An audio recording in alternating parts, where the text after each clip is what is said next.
German Shepherd was crying inside. A moving truck. What baby did next left everyone in tears. What happened at that rest stop on Highway 82 will shock you to your core and restore your faith in humanity forever.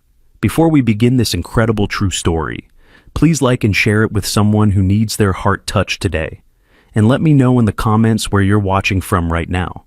The afternoon sun was beating down hard on the concrete when 5-year-old Leo pressed his small face against the car window, watching the world blur past as his mother Emma pulled into the rest stop. They had been driving for 3 hours already, heading to visit Leo's grandmother in the next state, and Emma desperately needed coffee to keep going. The rest stop was busy with travelers, trucks, and cars, all taking a break from their long journeys. "Mama, can I get some juice?" Leo asked, his bright green eyes looking up at his mother as she unbuckled his seatbelt. Emma smiled at her son, brushing his messy brown hair out of his eyes. She had been raising Leo alone since his father passed away 2 years ago, and these road trips to see family were their special bonding time. "Of course, sweetheart. But you need to hold my hand the whole time.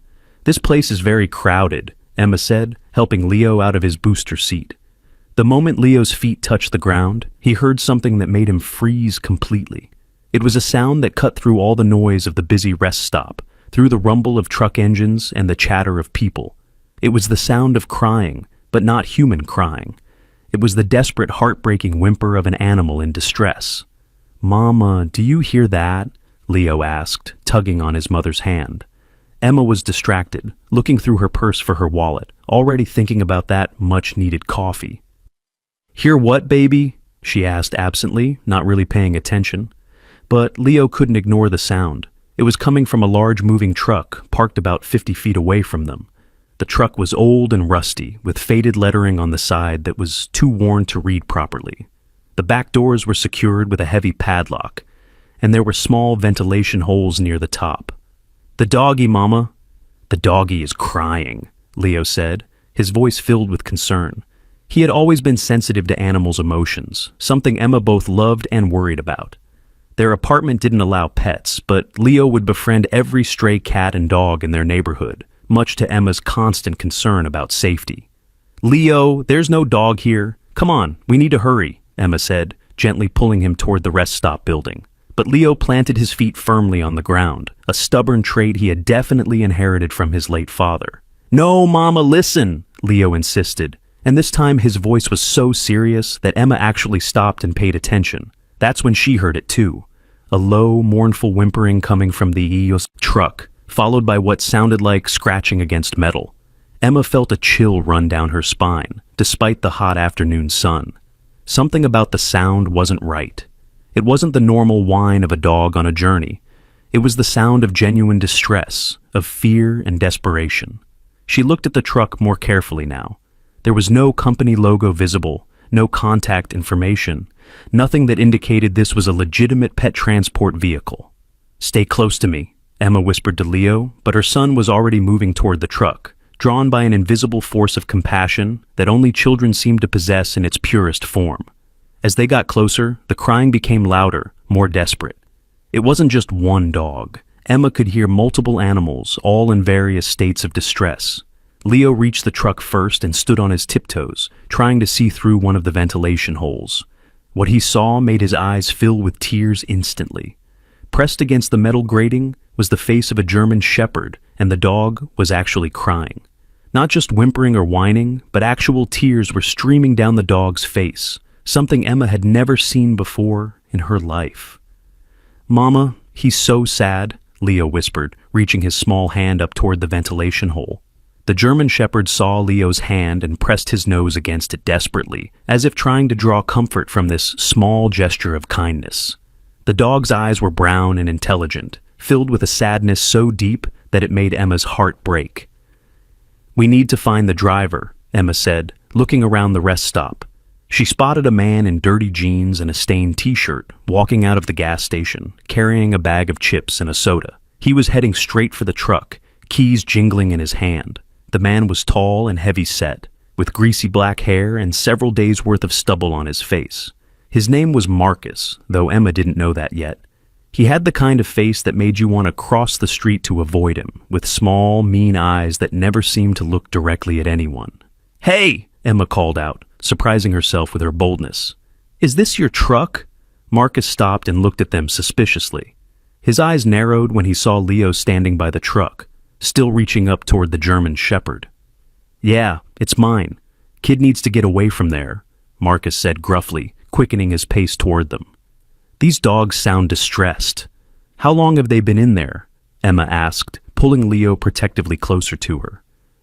"Lady, I'm a licensed pet transporter. These animals are fine. Now, mind your own business," Marcus said, but there was something in his voice that didn't sound right. He was nervous, Emma could tell. His eyes kept darting around the rest stop, as if checking to see who else might be watching. "If you're legitimate, then you won't mind showing us your paperwork," a new voice said. Emma turned to see an older man approaching them. He was probably in his 70s, wearing a Vietnam veteran cap and walking with a slight limp. His name was Walter, and he had been watching the situation unfold from his RV parked nearby. "I don't have to show you anything, old man," Marcus snarled, but Walter wasn't intimidated. He had faced much scarier things in his life than an angry truck driver. "Maybe not, but I've been watching your truck for the past hour.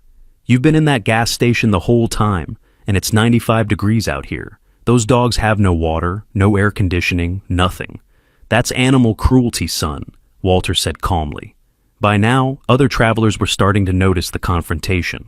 A family with 3 kids had stopped to watch, and a young couple was recording on their phone. Marcus was getting more agitated by the second, sweat beading on his forehead that had nothing to do with the heat. Leo, meanwhile, hadn't moved from his spot by the truck. The German Shepherd was still pressed against the ventilation hole, and Leo was singing softly to him, a lullaby his father used to sing to him before bed. The effect was immediate and remarkable. The dog's crying quieted, and his tail, which had been tucked between his legs, gave a tiny wag. "His name is Duke," Leo announced suddenly, though no one knew how he could possibly know that. "And he's scared because he wants to go home." Marcus laughed, but it was an ugly sound.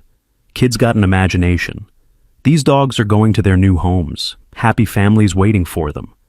"Then why are they heading east when your paperwork says the delivery address is in California?" Walter asked, and Emma noticed Marcus's face go pale. Walter continued, "I saw the clipboard on your dashboard when I walked by earlier. You're going the wrong direction, son." "Maybe I got turned around," Marcus said, but his voice was shaking now. More people were gathering, and someone had already called 911, though Marcus didn't know that yet. Emma knelt down beside Leo and looked through another ventilation hole. What she saw made her gasp. There were at least 7 or 8 dogs crammed into cages that were far too small. They had no water bowls that she could see, and several of them had visible injuries. One small terrier was limping, and a golden retriever had scratches all over his face. "These dogs are stolen," Walter said flatly. "I've seen this before. Dog fighting rings, puppy mills, or worse. These animals aren't being transported, they're being trafficked." The word trafficked sent a murmur through the growing crowd. Marcus took a step back toward his truck, but found his path blocked by 2 large men who had been listening to the conversation. "You're not going anywhere until the police get here," one of them said. He was a truck driver himself, and he didn't like what he was seeing one bit. Leo was still focused entirely on Duke. The German Shepherd had managed to push his paw through a small gap in the ventilation grate, and Leo was holding it gently. The connection between the boy and the dog was so powerful that everyone watching felt tears spring to their eyes. "Duke says he misses someone named Ryan," Leo said quietly, and Walter's head snapped up. "How could you possibly know that?" Emma asked her son. Leo shrugged. "I just know. Duke is trying to tell me. He says Ryan is sick and needs him." Walter pulled out his phone and started searching for something. After a moment, his face went white. "Oh my God," he whispered. "There was a news story 6 months ago. A German Shepherd named Duke was stolen from a veteran named Ryan Mitchell. The dog was his service animal for PTSD. Ryan tried to take his own life after Duke disappeared." The crowd gasped collectively. Marcus was now trying to edge away, but there was nowhere for him to go. The sound of sirens was getting closer, and everyone could hear them. "You stole a service dog from a veteran?" someone in the crowd shouted angrily. The mood was turning dangerous, and Emma pulled Leo closer, though her son seemed completely unafraid. "Duke wants to go home," Leo said firmly, looking directly at Marcus. "You're a bad man for taking him away from Ryan." Marcus's face twisted with rage. "Shut up, you little brat. You don't know anything." "Don't you dare talk to my son that way," Emma said, standing up and putting herself between Marcus and Leo. Her maternal instincts were in full protective mode now. The police arrived just as things were about to escalate further. Officer Nina Rodriguez stepped out of her patrol car, immediately assessing the situation. She was young but experienced, and she could tell this was more than just a simple disturbance call. "What seems to be the problem here?" she asked, though she was already taking in the truck, the crowd, and Marcus's guilty expression. Walter quickly explained the situation, while Leo continued to comfort Duke through the ventilation hole. Officer Rodriguez's expression grew more serious with every word. She called for backup and animal control, then approached Marcus. "Sir, I'm going to need to see your documentation for transporting these animals," she said officially. Marcus fumbled in his pocket and pulled out some crumpled papers. Officer Rodriguez examined them carefully, then looked up sharply. "These are forgeries. I've seen enough legitimate transport papers to know the difference." She turned to her radio. "I need additional units and animal control immediately. We have a possible case of large-scale animal theft." The next hour was a whirlwind of activity. Animal control arrived with proper equipment to safely remove the dogs from the truck. A veterinarian was called to the scene to assess their condition. But the most remarkable moment came when they tried to remove Duke from his cage. The German Shepherd was terrified of all the adults approaching him. He cowered in the back of his cage, shaking and whimpering. The animal control officers tried everything, but Duke wouldn't budge. That's when Leo stepped forward. "Let me try," he said quietly. Officer Rodriguez looked at Emma, who nodded reluctantly. "Be very careful, Leo," she said. Leo approached Duke's cage slowly, humming the lullaby he had been singing earlier. Duke's ears perked up immediately, and he crawled forward toward Leo's voice. "It's okay, Duke. These are good people. They're going to take you home to Ryan," Leo said softly. He reached into the cage, and Duke immediately pressed his head into Leo's small hand. With Leo guiding him, Duke walked out of the cage on his own, staying pressed against the boy's side. The crowd watched in amazement as this 5-year-old boy accomplished what trained professionals couldn't. Duke wouldn't leave Leo's side, even when the veterinarian needed to examine him. Leo had to stay right there, holding Duke's paw and whispering reassurances. The vet's examination revealed the heartbreaking truth. Duke was dehydrated, malnourished, and had an infected cut on his back paw. But worse than the physical injuries was the psychological trauma. The vet explained that Duke showed all the signs of severe anxiety and depression, common in service animals who had been separated from their handlers. "This dog was deeply bonded with someone," the vet said.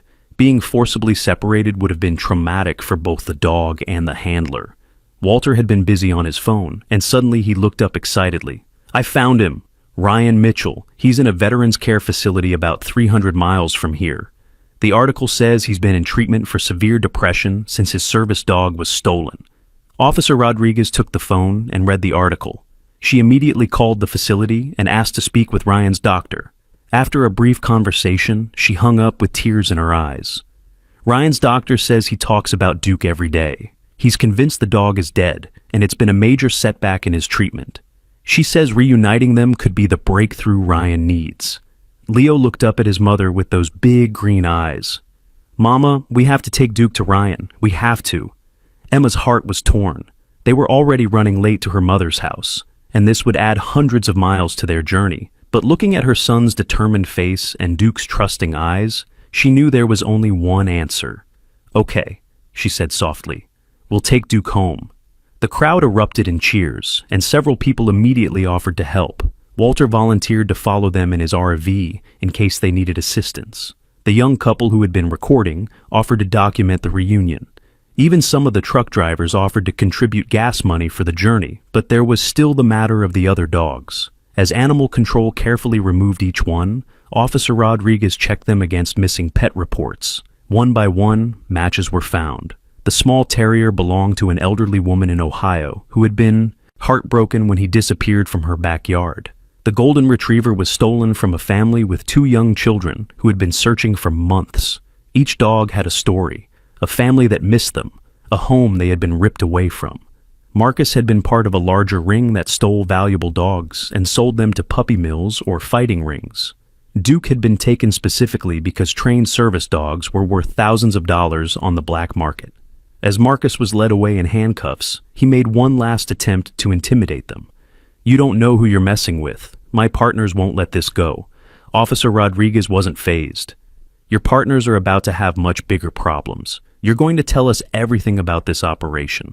With Duke safely in their care, Emma and Leo prepared to continue their journey. The veterinarian had given Duke some medication for his paw and provided food and water for the trip. Duke refused to get in a cage again, so Emma agreed to let him ride in the back seat with Leo. As they were about to leave, Walter approached their car. "I'd like to come with you if that's okay. I've got nothing but time, and I'd like to see this through. Plus, one veteran helping another get his dog back feels like the right thing to do." Emma smiled gratefully. "We'd be honored to have you join us, Walter." The small convoy set off, Emma's car in front with Leo and Duke, Walter's RV behind them. The young couple, whose names were Jason and Maria, followed in their car, still documenting everything for what they said would be an important story about pet theft awareness. As they drove, Leo sat in the back seat with Duke's head in his lap. The German Shepherd was finally calm, finally safe, though he kept looking up at Leo as if to make sure this was real. Leo stroked Duke's fur gently, feeling the ridges of old scars beneath his fingers. "Don't worry, Duke. We're taking you home," Leo whispered. "Ryan is waiting for you." At the mention of Ryan's name, Duke's tail wagged slightly. It was as if he understood, as if he knew that his nightmare was finally ending. But none of them knew that the real emotional journey was just beginning. Emma glanced in the rearview mirror at her son and the dog. Leo had always been special, always been able to connect with animals in a way that seemed almost magical. But this was different. This was like Leo and Duke had known each other forever, like they were old souls reuniting. The sun was starting to set as they drove, painting the sky in shades of orange and pink. They still had about 200 miles to go, and Emma decided they should stop for the night at a motel. Duke needed rest, and honestly, they all did after the emotional afternoon. She pulled into a small motel that advertised itself as pet-friendly. Walter pulled in beside them, and Jason and Maria parked nearby. The motel clerk was surprised to see their unusual group, but became sympathetic when Walter explained their mission. "A service dog being returned to a veteran? That's beautiful," the clerk said, and she gave them a discount on the rooms. "My brother came back from Afghanistan different. His dog is the only thing that keeps him grounded some days." That night, Leo insisted Duke sleep in their room. Emma was hesitant at first, but Duke was so well-behaved, so gentle, that she couldn't say no.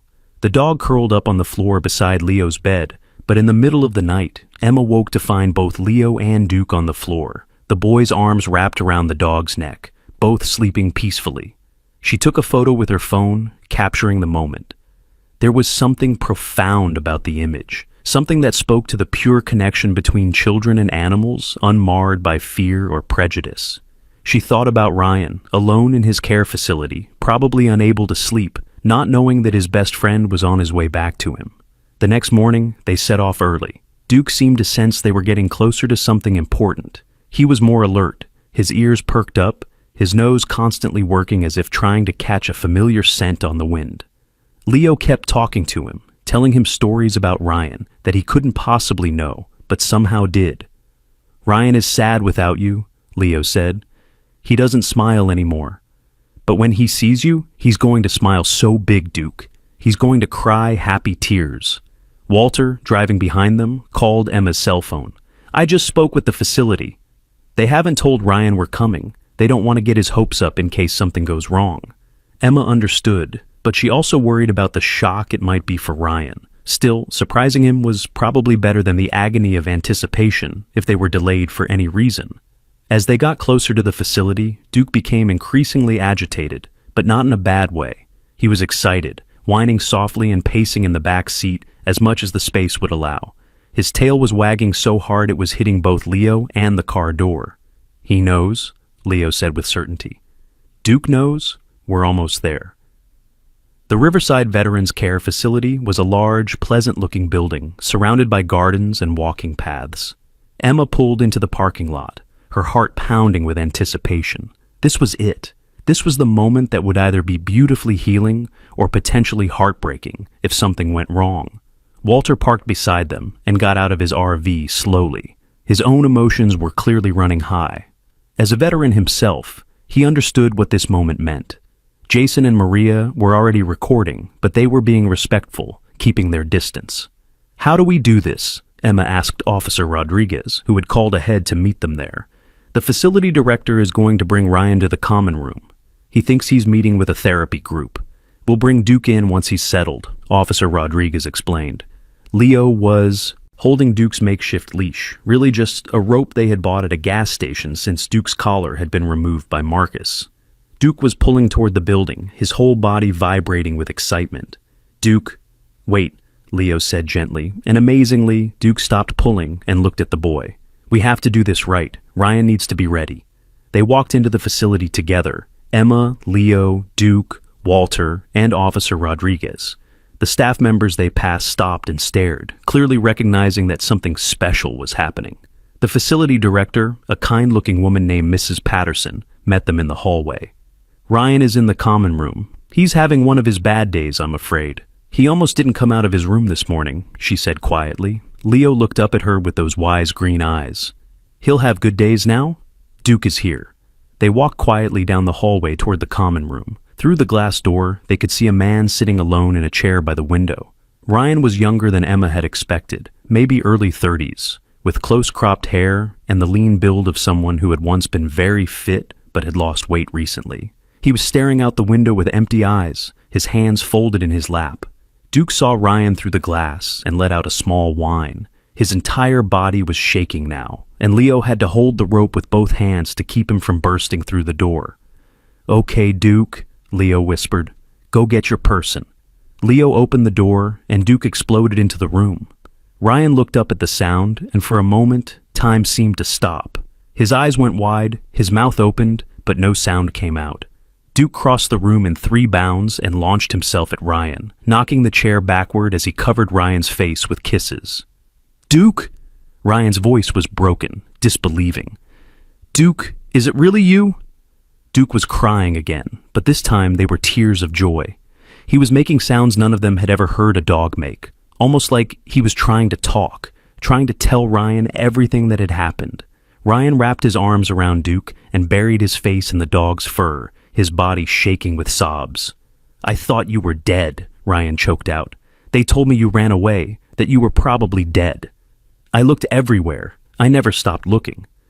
Leo stepped into the room quietly. "He never stopped looking for you either, Mr. Ryan. He was stolen by bad men, but he never forgot you. He told me about you." Ryan looked up, seeing Leo for the first time. His face was streaked with tears, but he was smiling, really smiling, for the first time in 6 months. "You brought him back to me?" Leo nodded solemnly. "He was crying in a truck. He was so sad. But I knew he needed to come home to you." Ryan reached out a shaking hand to Leo. "Come here, little man." Leo walked over, and Ryan pulled him into the embrace with Duke. The 3 of them sat there on the floor of the common room, Duke's tail wagging so hard it was knocking things off the nearby coffee table, Ryan crying and laughing at the same time, and Leo smiling his biggest smile. "Thank you," Ryan whispered to Leo. "Thank you for saving us both."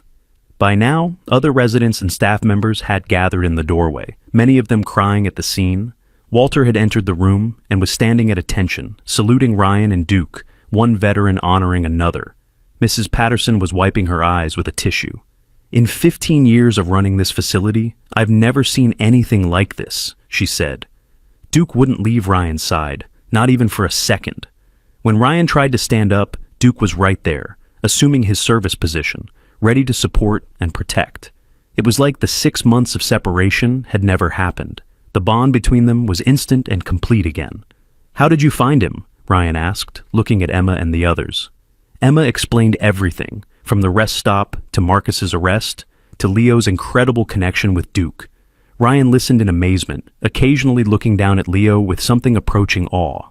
"You're a special kid, you know that?" Ryan said to Leo. Duke doesn't trust easily, especially after what he's been through, but he trusted you immediately.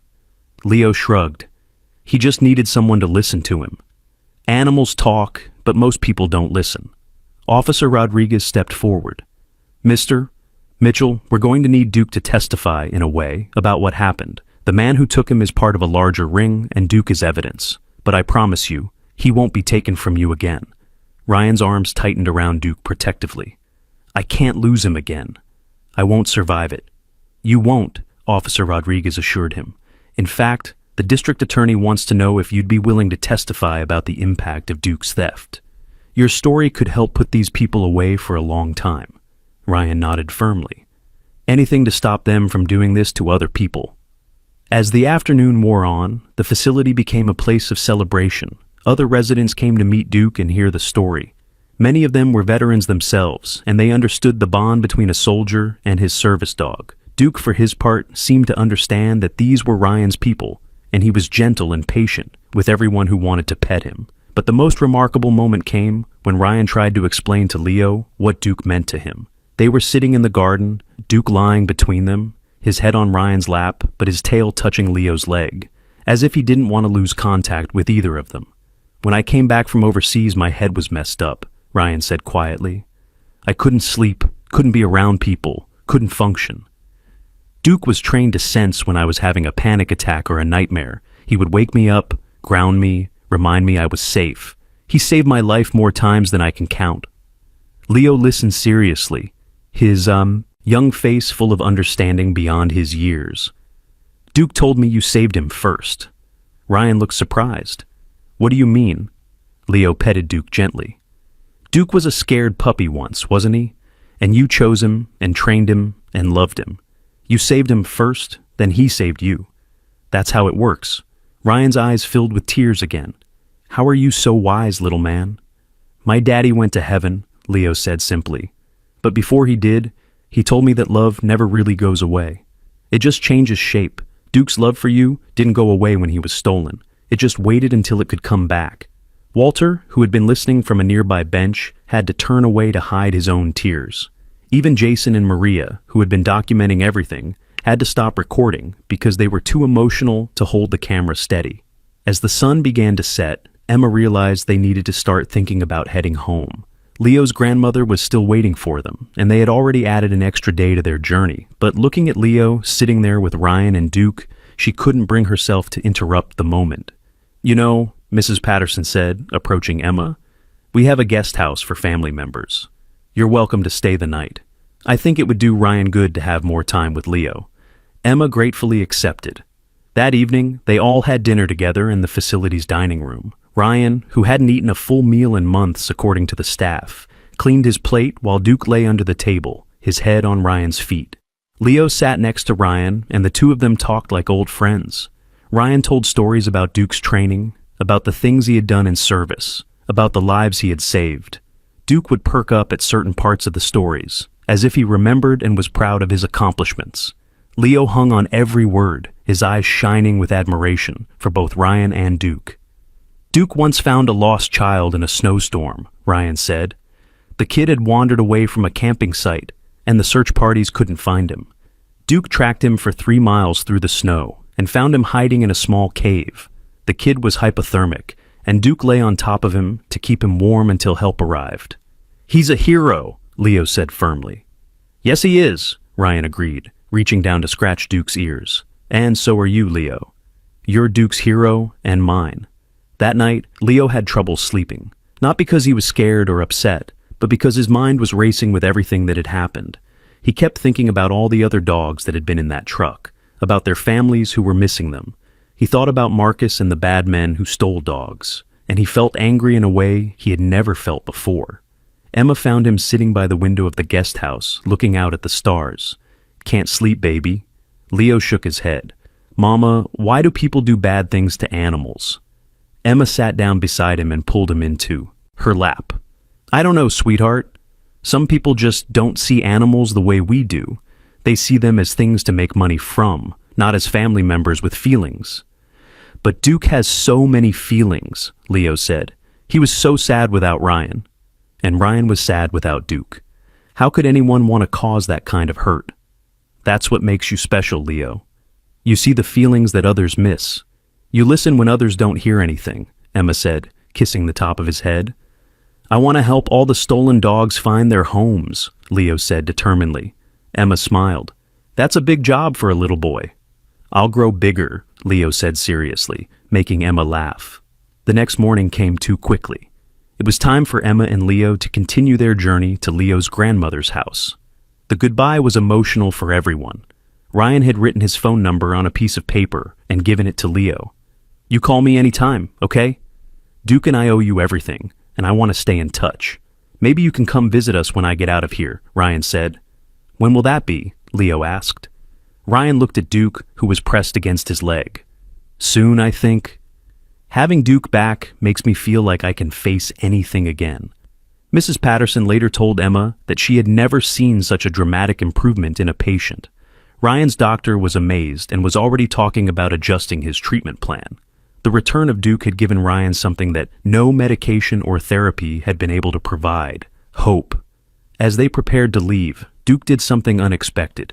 He left Ryan's side for the first time since their reunion and walked over to Leo. The German Shepherd sat down in front of the boy and raised his paw, offering it to Leo in a handshake.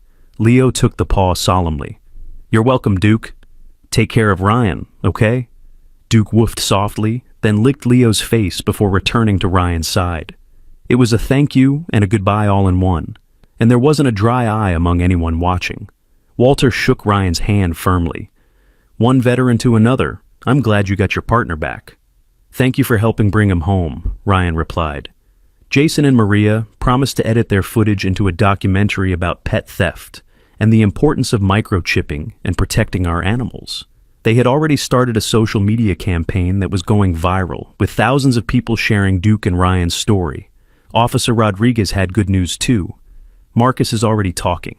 He's given us names and locations. We're going to be able to reunite a lot of stolen pets with their families because of this. Leo, you started something amazing. Leo blushed, but stood a little taller. As they drove away from the facility, Emma watched in the rearview mirror as Ryan and Duke stood outside, waving. Duke was sitting at attention, the perfect service dog, but his tail was wagging, showing his happiness. Mama, Leo said thoughtfully, can we get a dog? Emma laughed. I had a feeling you were going to ask that. Let's talk to Grandma about it. Maybe she knows someone who needs a home. The rest of the drive to Leo's grandmother's house was quiet but peaceful. Leo was tired from all the emotion of the past 2 days, and he dozed in his car seat. Emma thought about everything that had happened, how a simple rest stop break had turned into a life-changing adventure. When they finally arrived at Grandma Rose's house, Leo immediately launched into the whole story. Rose listened with wide eyes, occasionally gasping or clutching her chest at the dramatic parts. When Leo finished, she pulled him into a tight hug. My brave, brave boy, she said. Your father would be so proud of you. That evening, as they sat on Rose's porch watching the sunset, Emma's phone rang. It was Ryan calling on a video chat. He turned the phone so they could see Duke, who was lying on Ryan's bed in his room, looking completely content. I just wanted to say thank you again, Ryan said. The doctors are amazed. They're talking about releasing me next month instead of next year. Duke coming back changed everything. Leo waved at the screen. Hi, Duke. Duke's ears perked up at Leo's voice, and he barked happily. Even through the phone, the connection between the boy and the dog was evident. After they hung up, Rose looked at her daughter and grandson. You know, the Johnsons down the road have a pregnant golden retriever. They're looking for homes for the puppies when they're born. Leo's eyes lit up like Christmas morning. Really, Grandma? Emma laughed. We'll see, Leo. We'll see. But she already knew the answer would be yes. After seeing the incredible bond between Ryan and Duke, after witnessing the magic that happened when the right person found the right dog, how could she deny her son that same opportunity? That night, as Leo slept peacefully in his grandmother's guest room, Emma stood outside looking at the stars. She thought about the chain of events that had led them to that rest stop at just the right moment. If they had left 5 minutes earlier or later, if they had stopped somewhere else, Duke might never have been reunited with Ryan. Emma's phone buzzed with a text message that would change everything. It had been 2 weeks since they returned Duke to Ryan, and life had seemingly returned to normal. Leo was back in kindergarten, Emma was back at her job at the local library, and they were still living in their small apartment that didn't allow pets. But that text message from Officer Rodriguez would pull them back into a world they thought they had left behind at that rest stop. Mrs. Patterson, urgent. Marcus gave us more information. There's a puppy mill connected to the theft ring. We're planning a raid tomorrow. Thought Leo should know. One of the pregnant dogs there is Duke's sister. Emma stared at the message, her coffee mug frozen halfway to her lips.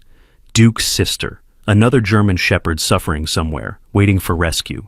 She looked at Leo, who was eating his cereal and humming the same lullaby he had sung to Duke. How could she tell him? How could she not tell him? "Mama, why do you look sad?" Leo asked, his spoon suspended in midair. Emma made a decision that would have consequences she couldn't imagine. "Leo, Officer Rodriguez sent a message. It's about Duke's family." Leo's eyes widened immediately. "Duke has a family? Like a mama and papa dog?" "Duke has a sister, baby, and she needs help." Leo pushed his cereal bowl away, his face becoming serious in that way that made him look older than his 5 years. "Where is she? Is she okay? Does Ryan know?" Emma showed him the text message, reading it aloud since Leo was still learning to read. As she spoke, she watched her son's face transform from concern to determination. It was the same look he had worn when he first heard Duke crying in that truck. "We have to help her," Leo said simply, as if it was the most obvious thing in the world.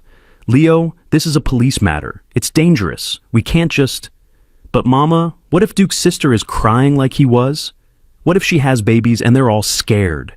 Leo's eyes were filling with tears at the thought. Emma's phone rang before she could respond. It was Officer Rodriguez. "Mrs.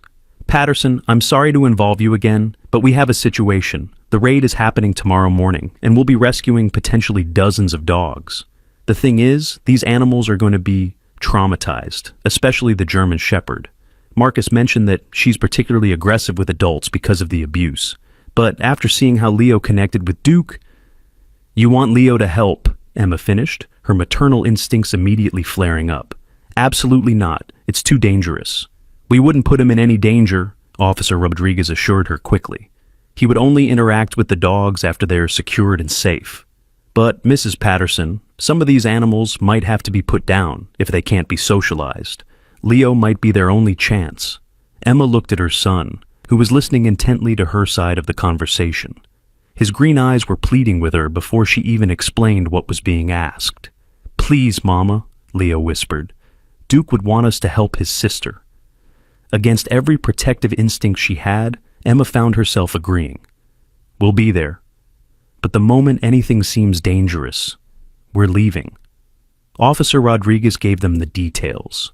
The raid would happen at dawn at an abandoned farm about an hour outside of town. Emma and Leo would arrive after the initial raid was complete and the scene was secure. Walter had already volunteered to come as well, saying he couldn't let them face this alone. That night, Leo couldn't sleep again, but this time it was different. He kept talking about Duke's sister, wondering what her name was, if she looked like Duke, if she remembered him.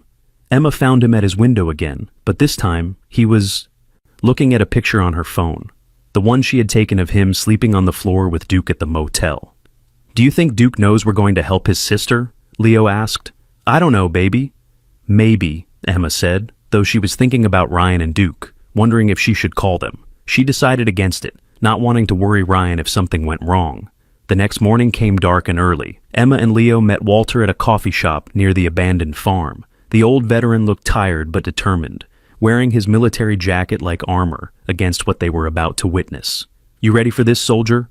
Walter asked Leo, who nodded solemnly. "I'm ready to help the dogs," Leo replied. They waited in Walter's RV, parked a safe distance from the farm, watching as police cars and animal control vehicles surrounded the property. Through binoculars, Walter could see officers moving in, and they could hear dogs barking. So many dogs, it sounded like a chaotic symphony of fear and confusion. An hour later, Officer Rodriguez called them. "Scene is secure, but I need to warn you, it's bad, really bad. If you don't want Leo to see this—" "He needs to see it," Emma interrupted, surprising herself. He needs to understand that his kindness matters, that what he did for Duke matters. They drove onto the property, and even from inside the vehicle, the smell hit them. It was the stench of neglect, of too many animals in too small a space, of suffering that had gone on for far too long. Leo's face went pale, but he didn't ask to leave. The farm consisted of 3 large barns and a rundown house. Officers were everywhere, documenting evidence, photographing the conditions. Animal control workers were carefully removing dogs from cages that were stacked floor to ceiling in one of the barns. Officer Rodriguez met them at the entrance to the second barn. "The German Shepherd is in here. She's had a litter recently, but the puppies, not all of them made it. She's extremely protective of the surviving ones and won't let anyone near them." They entered the barn, and Emma had to fight not to gag. The conditions were beyond horrible. Cages that were meant for one small dog held 3 or 4. Water bowls were empty or filled with green slime. The floor was covered in waste that hadn't been cleaned in who knows how long. In the far corner, separated from the other dogs, was a larger cage. Inside was a German Shepherd that looked so much like Duke it took Emma's breath away. She was thinner than Duke had been, her ribs showing prominently, and her eyes held a wildness that Duke's never had. Pressed against her belly were 3 tiny puppies, maybe 2 weeks old, their eyes not even open yet. The mother dog was growling continuously, a low rumble that warned everyone to stay away. Several animal control officers were standing nearby, discussing what to do. "She won't let us near the puppies," one of them said, "and she's already bitten 2 people who tried. We might have to tranquilize her." "No!" Leo said loudly, startling everyone. "You'll scare her more. Let me try." The officers looked at Officer Rodriguez, who looked at Emma. Emma wanted to say no, wanted to grab Leo and run from this horrible place, but she saw something in her son's eyes that stopped her. It was complete confidence, the kind that only comes from knowing exactly what you're supposed to do. "Stay behind the barrier," Officer Rodriguez said. "Don't reach into the cage." Leo approached slowly, humming the same lullaby he had hummed to Duke. The German Shepherd's growling intensified at first, but then something strange happened. Her head tilted slightly, and the growling became less aggressive, more questioning. "Hi," Leo said softly. "Your brother Duke is safe. He's with Ryan now. They're happy." The dog's ears perked up at Duke's name, though that could have been coincidence. Leo sat down on the filthy floor, not caring about the mess, and continued talking in his soft, calm voice. "Duke was sad like you, but now he smiles all the time. Your babies are beautiful. You're such a good mama, protecting them. But these people want to help. They want to take you somewhere clean and safe." The German Shepherd had stopped growling entirely now, watching Leo with intense focus. One of the puppies made a small squeaking sound, and she looked down at it, then back at Leo. "What's your name?" Leo asked. "I bet it's something pretty." Duke's name fit him perfectly. "You need a name too." "The documentation we found says her name is Luna," Officer Rodriguez said quietly. Leo's face lit up. "Luna! That's perfect, like the moon. Duke was like a storm cloud, and you're like the moon. Brother and sister, storm and moon." Luna's tail, which had been tucked tightly between her legs, relaxed slightly. She was still watching Leo warily, but something had changed in her posture. "Luna, your babies need help," Leo continued. "They need to see a doctor, get medicine, have clean beds. You're too tired and hungry to take care of them all by yourself. Let these nice people help."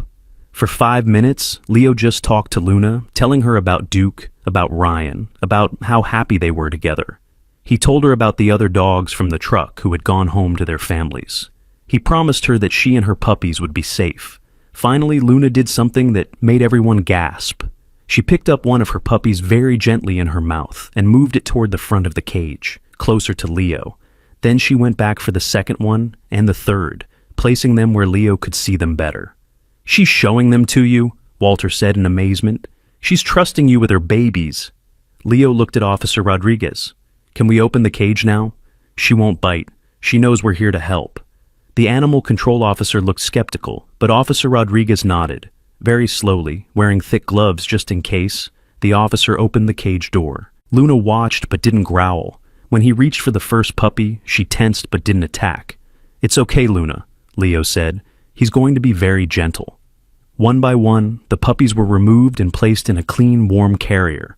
Luna watched every movement, but with Leo there talking to her, she allowed it to happen. When it was time for Luna herself to come out, she was too weak to walk properly. She stumbled and fell as soon as she tried to stand. "She's been starving herself to feed the puppies," the veterinarian on scene said. "She needs immediate medical attention." They carried Luna on a stretcher to the veterinary van, with Leo walking alongside, keeping his hand where Luna could see it. Her eyes never left his face, as if he was her lifeline in this chaos. The rest of the day was a blur of rescued dogs, each with their own heartbreaking story. There were 43 dogs in total, various breeds, various ages, all in terrible condition. Some were pregnant, some had puppies, some were so traumatized they cowered in the corners of their cages and wouldn't come out.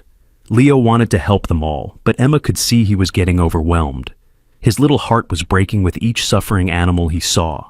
When they found a golden retriever puppy that had died in its cage, Leo finally broke down crying. "Why do people do this, Mama?" He sobbed into Emma's shoulder. "Why do they hurt animals who can't fight back?" Emma didn't have an answer that would make sense to a 5-year-old. How could she explain greed and cruelty and indifference to suffering? How could she tell him that some people saw animals as products instead of living beings? Walter knelt down beside them. "Sometimes, Leo, the world has darkness in it, but that's why people like you are so important. You're the light that fights against the darkness. Every dog you help, every kindness you show, makes the darkness a little smaller." Leo wiped his eyes and nodded. "I want to help them all." "You can't help them all today," Walter said gently. "But you helped Luna trust humans again. That's huge. And who knows? Maybe her puppies will grow up to be service dogs like Duke, helping other people." As the day wore on, they learned more about the puppy mill operation. The man running it, someone named Derek Collins, had been working with Marcus and others to steal valuable breeding dogs. Luna and Duke had been taken from the same breeder 2 years ago, a legitimate German Shepherd trainer who had reported them stolen but never found them. Luna had been bred repeatedly in those 2 years, her puppies sold for thousands of dollars each to unsuspecting families who thought they were getting purebred dogs from a reputable source. The conditions had gotten worse over time as Derek tried to maximize profits by cutting costs on food, medical care, and basic maintenance. Derek had been arrested at the scene, found hiding in the farmhouse with a bag full of cash and fake documentation for the dogs. He was facing serious jail time, but that didn't help the dogs who had suffered under his care. By afternoon, Luna was stable at the emergency veterinary clinic. The vet, Dr. Sarah Kim, was amazed by her resilience. "She should be much sicker than she is," Dr. Kim told Emma and Leo. "It's like she forced herself to stay strong for her puppies. Mother's love is powerful, even in dogs." Leo was allowed to sit with Luna while she received IV fluids. The German Shepherd was sedated but conscious, and her tail wagged weakly when she saw Leo. "You're going to be okay, Luna," Leo whispered. "You and your babies are safe now." The puppies were in an incubator nearby, being fed with bottles since Luna was too weak to nurse them properly. Leo watched in fascination as the veterinary technicians carefully fed each tiny puppy. "Can I help?" he asked. The tech looked at Dr. Kim, who nodded. "Very gently, Leo. These babies are fragile." Leo held the bottle with intense concentration, supporting the smallest puppy as it ate. The puppy's tiny paws pressed against the bottle, and its little tail wiggled with contentment. "This one's a fighter," the tech said. "Smallest of the litter but the strongest appetite." "Like Leo," Emma said softly, remembering how small her son had been as a premature baby, how hard he had fought to thrive. As they were preparing to leave for the day, Officer Rodriguez pulled Emma aside. "There's something else. We found documentation at the farm. Derek was planning to sell Luna and her puppies to a dog-fighting ring. They were going to be picked up tomorrow." Emma's blood ran cold. "Dog fighting?" "Luna would have been a bait dog," Officer Rodriguez said grimly. "Used to train the fighting dogs. And the puppies? Well, they would have been raised to fight." Emma looked at Leo, who was saying goodbye to Luna, promising to come back tomorrow. Her little boy had saved these dogs from a fate worse than death, and he didn't even know it. That evening, Emma's phone rang. It was Ryan, and he was crying. "I just saw the news," he said. "They showed the raid, mentioned Luna was Duke's sister." Is she okay? Are you and Leo okay? Emma told him everything, and she could hear Duke whining in the background, as if he sensed they were talking about his sister. Duke's been restless all day, Ryan said, like he knew something was happening. Can we come see her? Emma looked at Leo, who had been listening and was nodding enthusiastically. I think that would be wonderful. Luna needs all the family she can get. The next morning, Ryan and Duke arrived at the veterinary clinic. Ryan was walking without assistance, standing straighter than he had at the care facility. Having Duke back had transformed him, and he looked years younger. Duke immediately knew something important was happening. His nose was working overtime, and he was pulling toward the clinic entrance with unusual urgency. When they entered the room where Luna was, recovering, Duke froze. Luna lifted her head weakly and made a sound that was part whine, part howl. Duke responded with the same sound, and then they were sniffing each other through the cage bars, their tails wagging so hard their whole bodies shook. They remember each other, Doctor, Kim said in amazement. After 2 years apart, they still know their family. Ryan opened Luna's cage carefully, and Duke immediately began grooming his sister's face, licking her gently and whimpering softly. Luna leaned into him, drawing comfort from his presence. It was one of the most beautiful things Emma had ever seen. Leo stood beside Ryan, both of them watching the reunion with tears in their eyes. Duke is telling her it's okay now, Leo said with his uncanny understanding. He's telling her about you, Ryan, about how good life can be. Ryan put his hand on Leo's shoulder. You saved her, buddy. Just like you saved Duke. We all saved her, Leo corrected. That's how rescue works. Everybody helps. Over the next week, Luna grew stronger. Duke and Ryan visited every day, and Duke's presence seemed to accelerate Luna's recovery. She began eating properly. Her eyes lost that wild look, and she even started playing gently with a toy Ryan brought. The puppies thrived too, growing rapidly with proper nutrition and care. Leo had named them Star, Sky, and Storm Jr., though everyone knew whoever adopted them would probably change the names. Still, Leo insisted they needed names while they were with them. The community had rallied around the rescued dogs. Donations poured in to help with medical bills. Families came forward offering to adopt the dogs once they were healthy. The local news ran daily updates on the recovery process, with Leo becoming something of a local celebrity. But fame wasn't what Leo cared about. Every day after school, Emma would drive him to the clinic to sit with Luna and help feed the puppies. He read them stories, sang them songs, and told them about all the wonderful homes they would go to. One afternoon, while Leo was bottle feeding Storm Jr., Luna did something unexpected. She carefully stood up, walked over to Leo, and lay down beside him, resting her head on his lap. It was the first time she had voluntarily sought affection from a human since her rescue. She trusts you completely now, Doctor, Kim said. You've helped her remember that humans can be kind. But their biggest challenge was still ahead.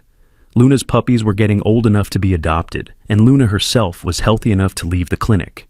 The question was, where would she go? Ryan had been thinking about this for days. He pulled Emma aside one afternoon with a proposal that would change everything. Duke and I have been talking, he said, which made Emma smile because he said it so seriously, as if Duke had actually been part of the conversation. Well, I've been talking, and Duke's been listening. Luna needs a home, but more than that, she needs to be with Duke. They're healing each other. Are you saying you want to adopt Luna? Emma asked. Ryan nodded. I'm out of the care facility now, living in a house with a yard. Duke and I have room, and Luna, she deserves to be with family. Besides, Duke is happier than I've ever seen him with her around. Emma thought about it. It made perfect sense, but she also knew Leo would be heartbroken to see Luna go, even to Ryan and Duke. Can I tell Leo? Ryan asked. I have an idea that might help. They found Leo in with the puppies, telling them a story about their Uncle Duke's adventures as a police dog. Luna was listening too, her ears perked up whenever Duke's name was mentioned. Hey buddy, Ryan said, sitting down beside Leo. I want to talk to you about something important. Leo looked up with those wise green eyes. You want to adopt Luna? Ryan laughed. How did you know? Duke told me, Leo said simply. Not with words, but the way he looks at her. He wants his sister to come home with him. And you're okay with that? Leo thought about it seriously. Luna needs Duke, and Duke needs Luna. They're family. Family should be together. Ryan smiled. You're pretty smart for a 5-year-old. I'm almost 6, Leo said proudly. Well, almost 6-year-old, I have a proposition for you. Luna's going to need training to be a therapy dog like Duke. I want a trainer to visit schools and hospitals, to help kids who are scared or sad. But I need an assistant trainer, someone who understands dogs and isn't afraid of hard work. Leo's eyes widened. Me? If your mom agrees, you could come over every weekend and help me train Luna. You'd be her official co-trainer. We could even get you a certificate and everything.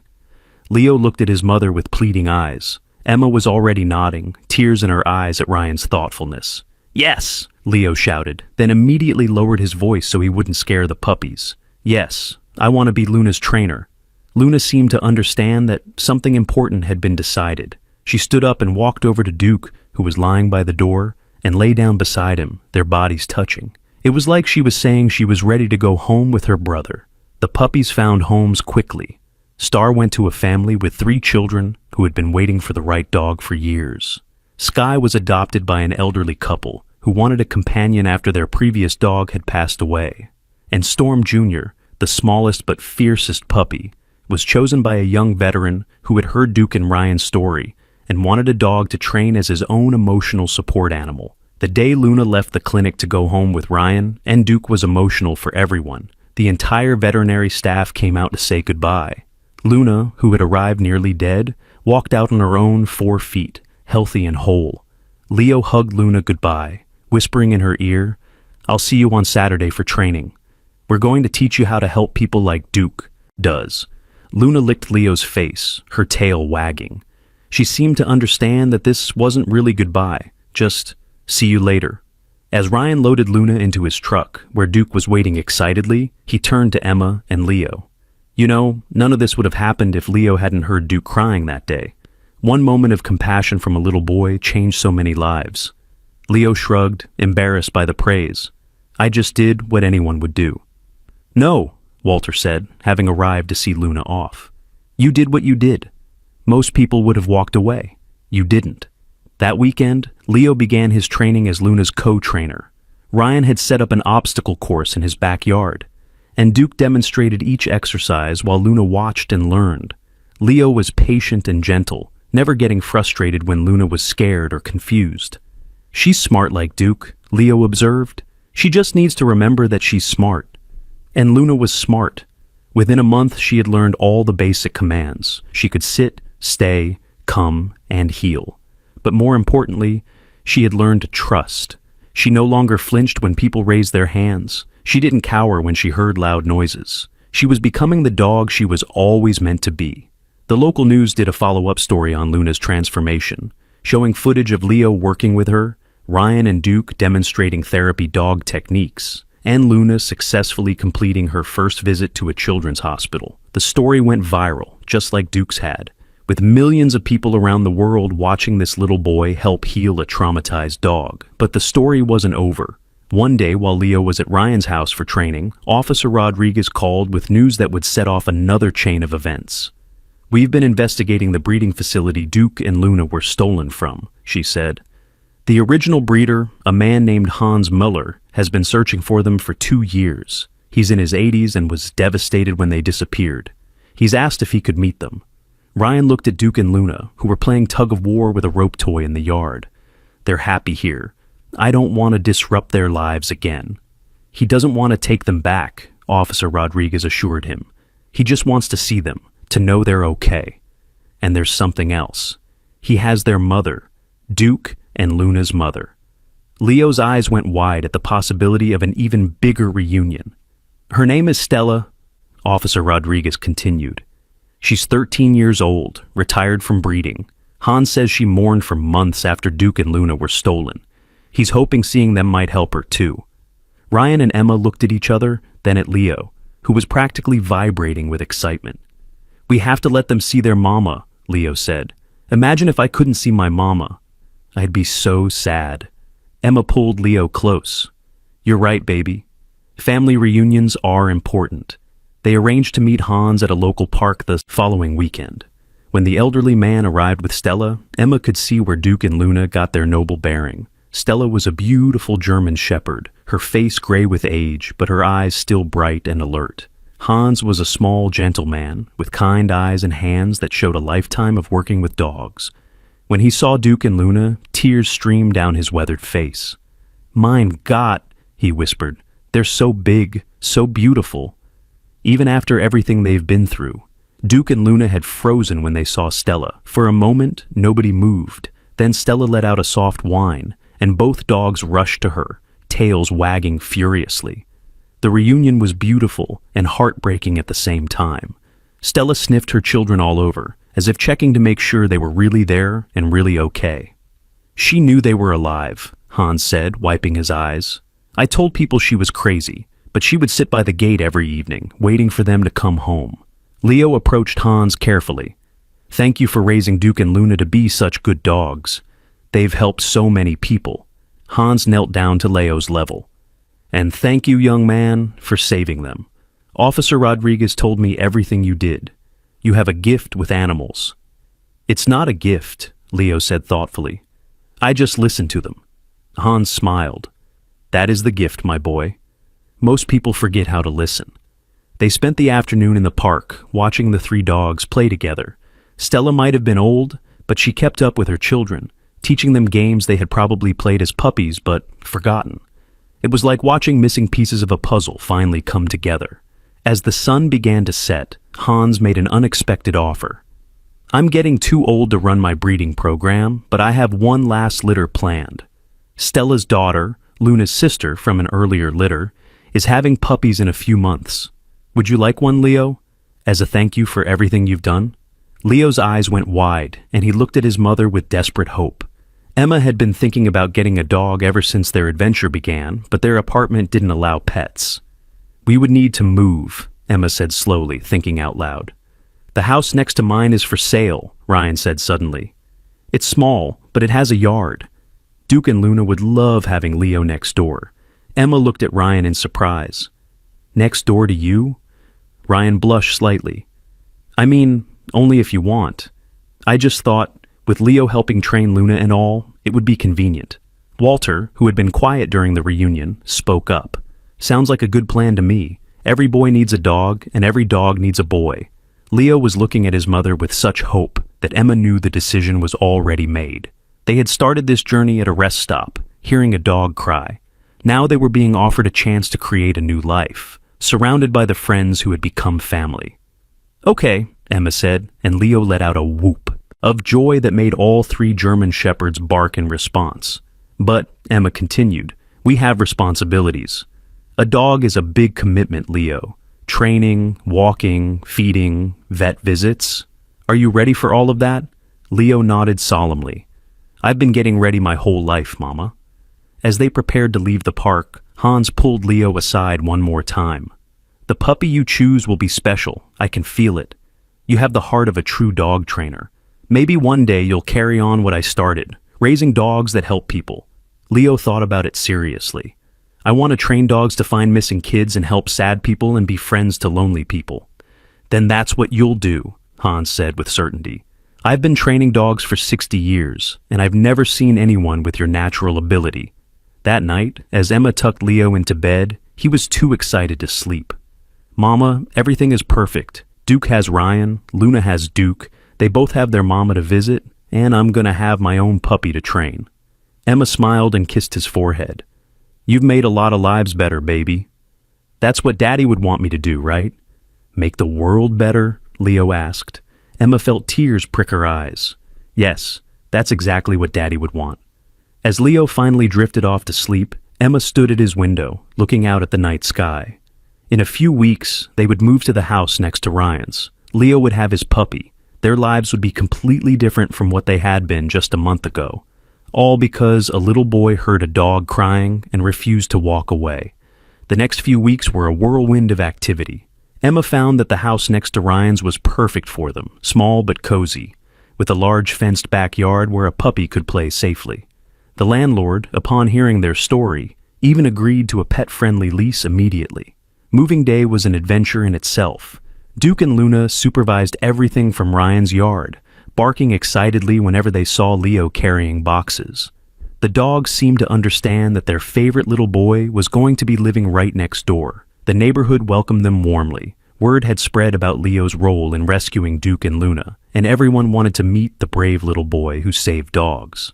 Leo was shy about the attention, but he always lit up when people asked about the dogs. "They saved themselves," he would say. "I just helped them remember they were brave." Ryan proved to be the best neighbor they could have asked for. He helped them move furniture, fixed a broken fence board, and even built a doghouse in their backyard for the future puppy. Duke and Luna became regular visitors, often showing up at the back door in the mornings, tails wagging, ready to play with Leo before school. The training sessions continued, but now they were even better because Leo could work with Luna every day after school instead of just on weekends. Luna was progressing amazingly fast, already able to perform basic therapy dog tasks like providing deep pressure therapy by lying across someone's lap or alerting to signs of distress. "She's a natural," Ryan told Leo one afternoon as they watched Luna successfully complete a complex obstacle course. Just like Duke, it must run in the family. Leo beamed with pride. She just needed someone to believe in her. One day, about a month after they moved in, Officer Rodriguez stopped by with incredible news. The investigation into the dog theft ring had expanded nationally, and they had rescued over 200 stolen dogs across 5 states. Many had been reunited with their families, all because of the information they got from Marcus and Derek. "Leo, you started something huge," Officer Rodriguez said. "Your compassion for one crying dog led to hundreds of dogs being saved." Leo thought about this seriously. "But I didn't know that would happen. I just wanted to help Duke." "That's the point," Officer Rodriguez said. "You never know how far one act of kindness will reach." She also had news about Marcus and Derek. Both had been sentenced to prison, Marcus for 3 years and Derek for 5. They were also banned from ever owning animals again, and had to pay massive fines that would go toward animal rescue organizations. "Good," Leo said firmly. "Maybe they'll think about what they did." Emma was surprised by the hardness in Leo's voice. Her gentle boy rarely showed anger, but cruelty to animals was the one thing that could spark his temper. As the weeks passed, Leo began visiting Hans regularly to learn about dog training. The elderly man was a patient teacher, sharing decades of knowledge with his eager young student. He taught Leo how to read a dog's body language, how to establish trust, how to train with kindness rather than force. "Dogs want to please us," Hans explained during one lesson. "Our job is to show them clearly what pleases us and reward them when they do it. Never punishment, only positive reinforcement."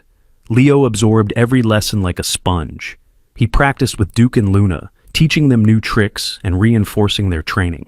Ryan often said that Luna responded better to Leo than to him, which made Leo glow with pride. Finally, the day came that Leo had been waiting for. Hans called to say that the puppies had been born, 8 healthy German Shepherd puppies, and in a few weeks, Leo could come choose one. Those were the longest weeks of Leo's life. He prepared everything perfectly. The doghouse was cleaned and filled with soft blankets. He had saved his allowance to buy toys and treats, and he had read every book about puppy training the library had. When the day finally arrived to meet the puppies, Leo was so excited he could barely sit still in the car. Emma drove, while Ryan followed with Duke and Luna, who were going to meet their new nieces and nephews. Hans's property was beautiful, with rolling fields and professional kennels. But it was the puppy pen that captured Leo's attention. 8 fluffy German Shepherd puppies tumbled over each other, playing and yipping and being absolutely adorable. "Take your time," Hans said. "The right puppy will choose you as much as you choose them." Leo sat down in the pen and was immediately swarmed by puppies. They climbed on his lap, chewed on his shoelaces, and licked his face.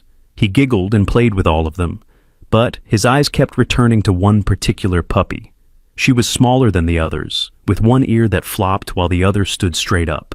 She wasn't the most playful or the most beautiful, but she had something special. While the other puppies played rough and tumbled, she sat beside Leo, leaning against his leg, watching everything with intelligent eyes. "That one," Leo said quietly, pointing to the small female. "She's the one." Hans smiled knowingly. "I thought you might choose her. She's the quiet one, the thinker. She watches and learns before she acts." just like someone else I know. Leo picked up the puppy, and she immediately settled into his arms, sighing contentedly as if she had been waiting for him all along. "What will you name her?" Emma asked. Leo thought carefully. This was important. Duke had his strong name, Luna had her beautiful name. This puppy needed the perfect name too. "Hope," Leo said finally, "because that's what she gives me. Hope that all dogs can be saved and loved." Hope seemed to approve of her name, licking Leo's chin and wagging her tiny tail. Duke and Luna were brought over to meet Hope, and the introduction was perfect. Duke sniffed the puppy carefully, then gave her a gentle lick of approval. Luna was more enthusiastic, immediately trying to groom Hope as if she were her own puppy. "They accept her," Ryan said with relief. "That'll make training easier." The ride home with Hope was magical. The puppy sat in Leo's lap the whole way, occasionally looking up at him as if to make sure he was still there. Emma kept glancing in the rearview mirror, watching her son with his new best friend, and felt her heart swell with happiness. That first night, Hope cried in her doghouse, lonely and scared in the new environment. Leo heard her from his bedroom and looked at his mother with pleading eyes. "Just for tonight," Emma said, knowing full well it wouldn't be just for tonight. Leo brought Hope inside, and the puppy immediately settled down in a box beside his bed. Within minutes, both boy and puppy were fast asleep. The morning sun streamed through Leo's bedroom window, landing on Hope's fur and making it glow golden brown.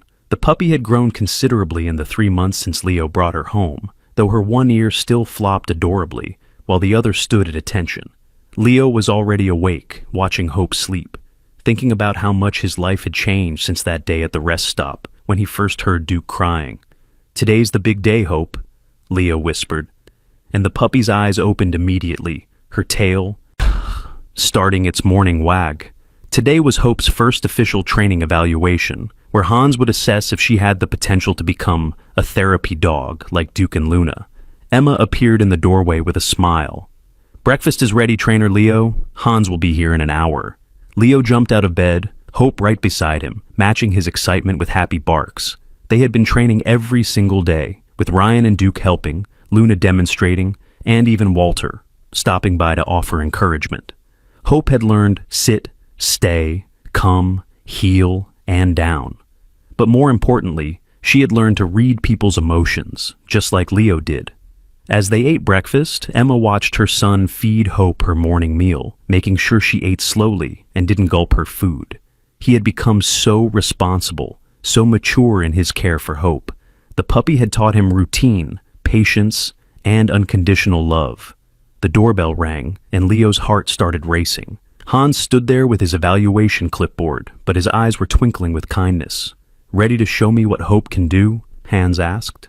They went to the backyard where Ryan had helped set up a small agility course. Duke and Luna watched from Ryan's yard, and Leo could swear Duke was giving Hope encouraging looks. "First, let's see basic obedience," Hans said. Leo took a deep breath and began.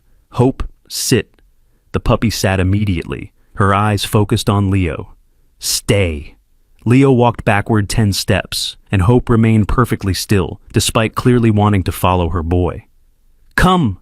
Hope bounded toward him, but stopped right at his feet instead of jumping on him. Hans made notes, nodding approvingly.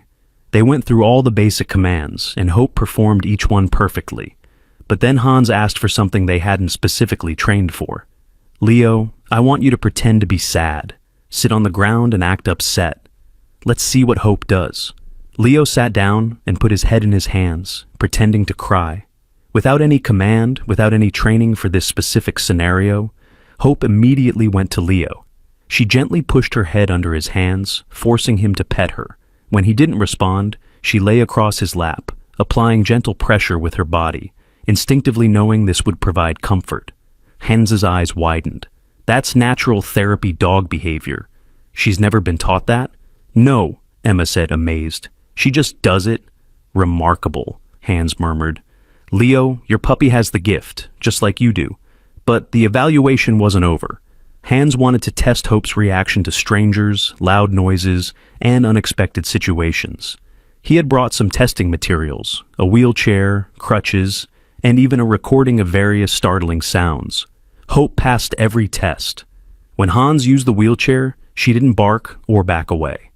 When he dropped the crutches with a loud clatter, she startled but immediately recovered, looking to Leo for guidance. When he played sounds of sirens and thunderstorms, she stayed calm, as long as Leo was calm. "She takes her cues from you," Hans observed. "That's the mark of a deeply bonded team." Just as Hans was about to give his final evaluation, they heard a commotion from the street. Someone was screaming for help. Without thinking, Leo and Hope ran toward the sound, with Emma, Hans, and Ryan, who had heard the noise, following. On the sidewalk, an elderly woman had fallen and was lying on the concrete, crying in pain. Her small dog, a Yorkshire Terrier, was barking frantically beside her. Several neighbors had gathered, but seemed unsure what to do. "Don't move her," Ryan said, his military medical training kicking in. "Someone call 911. But Leo noticed something else. The woman wasn't just hurt, she was having a panic attack. Her breathing was rapid and shallow, her eyes wide with fear. He recognized the signs from watching Ryan's PTSD episodes and seeing how Duke responded. "Hope," Leo said quietly. "Help her." Hope didn't hesitate. She approached the fallen woman slowly, calmly. Despite the Yorkshire Terrier's protective barking, she lay down beside the woman, not touching her, but close enough that the woman could feel her warm presence. Then Hope did something extraordinary. She started humming, a low, soothing sound in her throat that Leo had never heard before. The woman's breathing began to slow. Her hand moved shakily to touch Hope's fur, and the puppy stayed perfectly still, continuing her calming hum. "What's your name, ma'am?" Leo asked gently, kneeling beside her but being careful not to crowd her. "Margaret," she gasped. I can't... my hip." "The ambulance is coming, Margaret," Leo said in his calmest voice, the one he used with scared dogs. "Hope is here to keep you company. She's very good at helping scared people." Margaret's Yorkshire Terrier had stopped barking, seemingly understanding that Hope was helping. The little dog came closer, and Hope shifted slightly to make room for him beside his owner. "Is this your dog?" Margaret asked Leo, her voice becoming steadier. "Yes, ma'am. Her name is Hope. She's training to be a therapy dog." She's wonderful," Margaret whispered, her panic subsiding as she stroked Hope's fur. The paramedics arrived and were amazed to find their patient calm and stable, with a puppy providing comfort. One of them recognized Leo from the news stories about Duke and Luna. "You're the boy who saves dogs," the paramedic said. "Dogs save people," Leo corrected. "I just help them remember how." As Margaret was loaded into the ambulance, she insisted on getting Leo's address. "I want to thank you and Hope properly when I'm better," she said. Walking back to the house, Hans put his hand on Leo's shoulder. "That wasn't part of the evaluation, but it told me everything I need to know. Hope doesn't just have the potential to be a therapy dog, she's already doing the work. You've trained her beautifully, Leo." Leo beamed with pride, but then his expression turned serious. "Mr. Hans, I've been thinking. There are so many dogs like Duke and Luna who could be therapy dogs but need training. And there are so many people like Margaret who need help. What if we could connect them?" Hans and Emma exchanged glances. "What do you mean, sweetie?" Emma asked. "What if we started a program?" Leo explained, his words coming faster as the idea formed. "We could find dogs who were rescued, like from puppy mills or bad situations, and train them to be therapy dogs. Then they could help people who need them." Ryan, who had been listening, spoke up. "That's actually brilliant. There are so many veterans who need service dogs but can't afford them, or have to wait years on waiting lists. And elderly people who need companions," Emma added, thinking of Margaret. "And kids in hospitals," Leo continued. "And people who are sad or scared." Hans was nodding slowly. "It would take resources, trainers, facilities." "I have some savings," Walter said, having joined them after the ambulance left. "Been wondering what to do with it. Can't think of a better use than helping dogs help people." "I could help with the training," Ryan offered. "Duke and Luna could be demonstration dogs." "And I could coordinate with the rescue organizations," Officer Rodriguez said. She had arrived to check on the emergency and had heard the conversation. "We have dozens of dogs from the puppy mill raid who need homes and purpose." Leo looked around at all the adults who were taking his idea seriously. "Really? We could really do this?" Hans smiled. "Leo, I'm 83 years old. I've been waiting my whole life for someone to carry on my work with the passion and heart it deserves. I would be honored to help you start this program. And so, the Paws of Hope Foundation was born, right there in Leo's backyard, with a 6-year-old boy as its inspiration and a puppy named Hope as its first graduate. The next few months were a whirlwind of activity. Hans used his connections in the dog training world to spread the word. Ryan reached out to veteran organizations. Officer Rodriguez coordinated with animal shelters and rescue groups. Emma, who had discovered she had a talent for organization, became the unofficial coordinator of everything. Their first official rescue-to-therapy dog candidate came from the puppy mill they had raided. She was a golden retriever named Sunshine, who had been so traumatized she wouldn't let anyone touch her, except Leo. Under his patient guidance, with Hope as a calming presence, Sunshine slowly learned to trust again. "She's scared of hands reaching for her," Leo observed during one training session. "Someone must have hit her." "So, how do we help her?" Ryan asked, genuinely curious about Leo's approach. Leo thought about it, then sat on the ground with his hands behind his back. "We let her come to us. Hope, show Sunshine it's safe." Hope walked over to Leo and nudged his arm with her nose until he brought his hands forward to pet her. Sunshine watched intently. After several demonstrations, Sunshine took a tentative step forward. It took 3 weeks, but eventually Sunshine was seeking out human touch, her tail wagging, her fear replaced with cautious joy. She was matched with an elderly veteran named George, who lived alone and had been struggling with depression since his wife passed away. The day George met Sunshine was magical. The dog seemed to sense his sadness and went straight to him, resting her head on his knee. George's eyes filled with tears as he stroked her golden fur. "She understands," George whispered. "She knows what it's like to be alone and afraid." "Now, neither of you has to be alone," Leo said simply. Word of the Paws of Hope Foundation spread quickly. Local news picked up the story, then national news. Donations started coming in from people touched by the story of a little boy who heard a dog crying and decided to do something about it. A local businessman donated an old warehouse that could be converted into a training facility.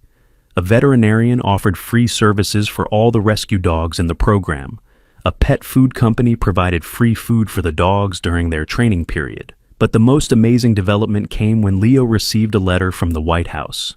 He was being invited to Washington, D.C. to receive a Presidential Citizens Medal for his work in animal rescue and therapy dog training. "I don't understand," Leo said, reading the letter for the 5th time. "I just helped some dogs." "You did so much more than that," Emma said, pulling him close. "You showed everyone that one person, no matter how young, can make a difference." The trip to Washington was scheduled for the following month. In the meantime, the Paws of Hope Foundation officially opened its doors. The warehouse had been transformed into a beautiful training facility with indoor and outdoor training areas, kennels for dogs in training, and even a small apartment where Hans could stay when he was working with the dogs. The grand opening was attended by hundreds of people. Duke and Luna performed a demonstration of therapy dog techniques. Hope showed off her skills with Leo, and Sunshine and George told their story, bringing tears to everyone's eyes. But the highlight was when a surprise guest arrived. Margaret, the woman who had fallen outside Leo's house, walked in with her Yorkshire Terrier. She had recovered from her hip injury and had something important to say. "This little boy and his puppy saved my life," Margaret announced to the crowd. "Not just because they kept me calm until the ambulance arrived, but because they showed me that there's still kindness in the world. I've been alone since my husband died, afraid to go out, afraid to live. But seeing how Leo helped me, how Hope knew exactly what I needed, it changed something in me." She pulled out an envelope and handed it to Leo. "This is for your foundation. It's not much, but I want to help other people feel what I felt that day, that they are not alone, that someone cares." Leo opened the envelope and gasped. It was a check for $50,000. "Margaret, this is too much," Emma protested. Margaret shook her head. "My husband left me comfortable. I have no children, no family. This foundation, these dogs, they're doing something important. Let me be part of it." That night, as Leo lay in bed with Hope curled up beside him, he thought about how far they had come, from hearing Duke cry in a truck to running a foundation that had already placed 12 therapy dogs with people who needed them. "Hope," he whispered to his sleeping puppy, "we're really doing it. We're saving dogs and helping people." Hope's tail wagged in her sleep, as if she was dreaming of all the good work still to come. The trip to Washington, D.C. arrived faster than expected. Leo had never been on an airplane before, and he was both excited and nervous. Hope, wearing her official therapy dog vest, was allowed to accompany him as a service animal in training. Ryan and Duke came too, as did Emma, Walter, and Hans. Officer Rodriguez had to stay behind for work, but made Leo promise to take lots of pictures. They were quite a group going through airport security, especially with 2 German shepherds, but Duke and Hope were perfectly behaved, making even the grumpiest TSA agents smile. On the plane, Hope lay at Leo's feet, occasionally looking up to make sure he was okay. A little girl across the aisle was crying, scared of flying, and Leo asked the flight attendant if Hope could say hello. "Would you like to meet my therapy dog?" Leo asked the little girl gently. The girl nodded through her tears, and Hope carefully made her way over, placing her head on the girl's lap. Within minutes, the child was smiling, petting Hope, and asking Leo questions about dogs. "She's magic," the girl's mother said gratefully. "All dogs are magic," Leo replied. "We just have to let them show us." When they landed in Washington, a car was waiting to take them to their hotel. Leo pressed his face against the window, amazed by all the monuments and important buildings. But what struck him most were all the people walking dogs. "Look, Hope," he said, "this city loves dogs too." The next morning was the ceremony at the White House. Leo wore his first ever suit, which Emma had bought specially for the occasion. Hope wore a new collar with a bow tie that matched Leo's. The East Room was filled with other citizens being honored for various acts of service and bravery. There was a firefighter who had saved a family from a burning building, a teacher who had started a program to feed hungry students, a scientist who had developed a new treatment for a rare disease. "I don't belong here," Leo whispered to his mother. "These people are real heroes." Before Emma could respond, a woman sitting nearby turned around. She was holding a small photo of a German shepherd. "Are you Leo?" she asked. Leo nodded. "This was my son's service dog, Ranger. He was stolen 2 years ago. My son hasn't been the same since. But after your story went viral, after the arrests were made, we got a call. Ranger had been found in another puppy mill 3 states away. He's coming home next week, thanks to you." Leo's eyes widened. "Really?" The woman nodded, tears streaming down her face. "You don't just belong here, young man. You deserve this more than anyone." When it was time for the ceremony, Leo's name was called. He walked up to the podium with Hope beside him, trying not to trip over his own feet. The president smiled warmly and knelt down to Leo's level. "Leo Patterson," the president said, loud enough for everyone to hear. "At just 6 years old, you have shown more compassion, bravery, and determination than most people show in a lifetime. Your actions have led to the rescue of hundreds of dogs and the arrest of numerous criminals involved in animal trafficking. More importantly, you've shown us all that age is no barrier to making a difference in the world." The medal was placed around Leo's neck, and the room erupted in applause. Hope, picking up on the excitement, barked once, making everyone laugh. "Would you like to say something?" the president asked Leo. Leo looked at the crowd of important people, cameras flashing, reporters writing notes. He thought about Duke crying in that truck, Luna afraid in her cage, all the dogs still waiting to be rescued. "I just want to say that every dog deserves love, and every person deserves the love of a dog. If you see an animal in trouble, please don't walk away. And if you know someone who's lonely or sad or scared, maybe think about getting them a dog. Dogs don't judge. They don't care if you're rich or poor, young or old. They just love. And sometimes, love is all we need to save us." The room was silent for a moment, then the applause was deafening. The president wiped away a tear and shook Leo's small hand. "Wise words from a wise young man," the president said. After the ceremony, they were given a tour of the White House. Hope was particularly interested in the Rose Garden, and the president's own dogs came out to play. Watching Hope romp with the presidential pets while Secret Service agents smiled and took pictures, Leo felt like he was in a dream. But the best part of the trip came that evening. They were at dinner in the hotel when Ryan's phone rang. It was the facility director from where he had been staying when Duke was returned to him. "Ryan, I have incredible news," she said, her voice excited. "Remember how Leo's story inspired us to change our policies about therapy animals? Well, we just got a grant, a huge grant. We're starting a program to provide therapy dogs for all our residents who want them, and we want the Paws of Hope Foundation to supply the dogs." Ryan's eyes widened. "How many dogs are we talking about?" "We have 70 residents interested, and that's just our facility. 6 other veterans. Facilities in the state want to start similar programs." Leo did the math in his head. That was hundreds of dogs who would need rescue and training, hundreds of veterans who would get companions like Duke. "We're going to need more trainers," Leo said seriously. Hans laughed. "I know some people who might be interested, my old students from over the years. They've been calling, wanting to help ever since they heard about your foundation." That night, Leo couldn't sleep, but this time from excitement rather than worry. He stood at the hotel window, looking out at the Washington Monument lit up against the night sky, Hope pressed against his leg. "You know what, Hope?" he said. "When I first heard Duke crying, I just wanted to help one dog. Now we're going to help hundreds, maybe thousands." Hope wagged her tail and licked his hand. When they returned home, they found their small town had prepared a hero's welcome. The entire main street was lined with banners reading, "Welcome home, Leo and Hope." The local school had made cards for Leo. The pet store had donated a year's supply of dog food to the foundation. But the biggest surprise was waiting at the training facility. Officer Rodriguez was there with a group of people Leo didn't recognize. "Leo," she said, "these are all families whose dogs were recovered because of the trafficking ring investigation. They wanted to meet you and say thank you." One by one, families came forward with their dogs. There was a beagle named Max who had been stolen from a backyard and was now back with the twin boys who loved him. There was a poodle named Princess who had been taken from an elderly woman's car and was now safely home. There was even a service dog named Hero who had been stolen from a disabled child and was now back where he belonged.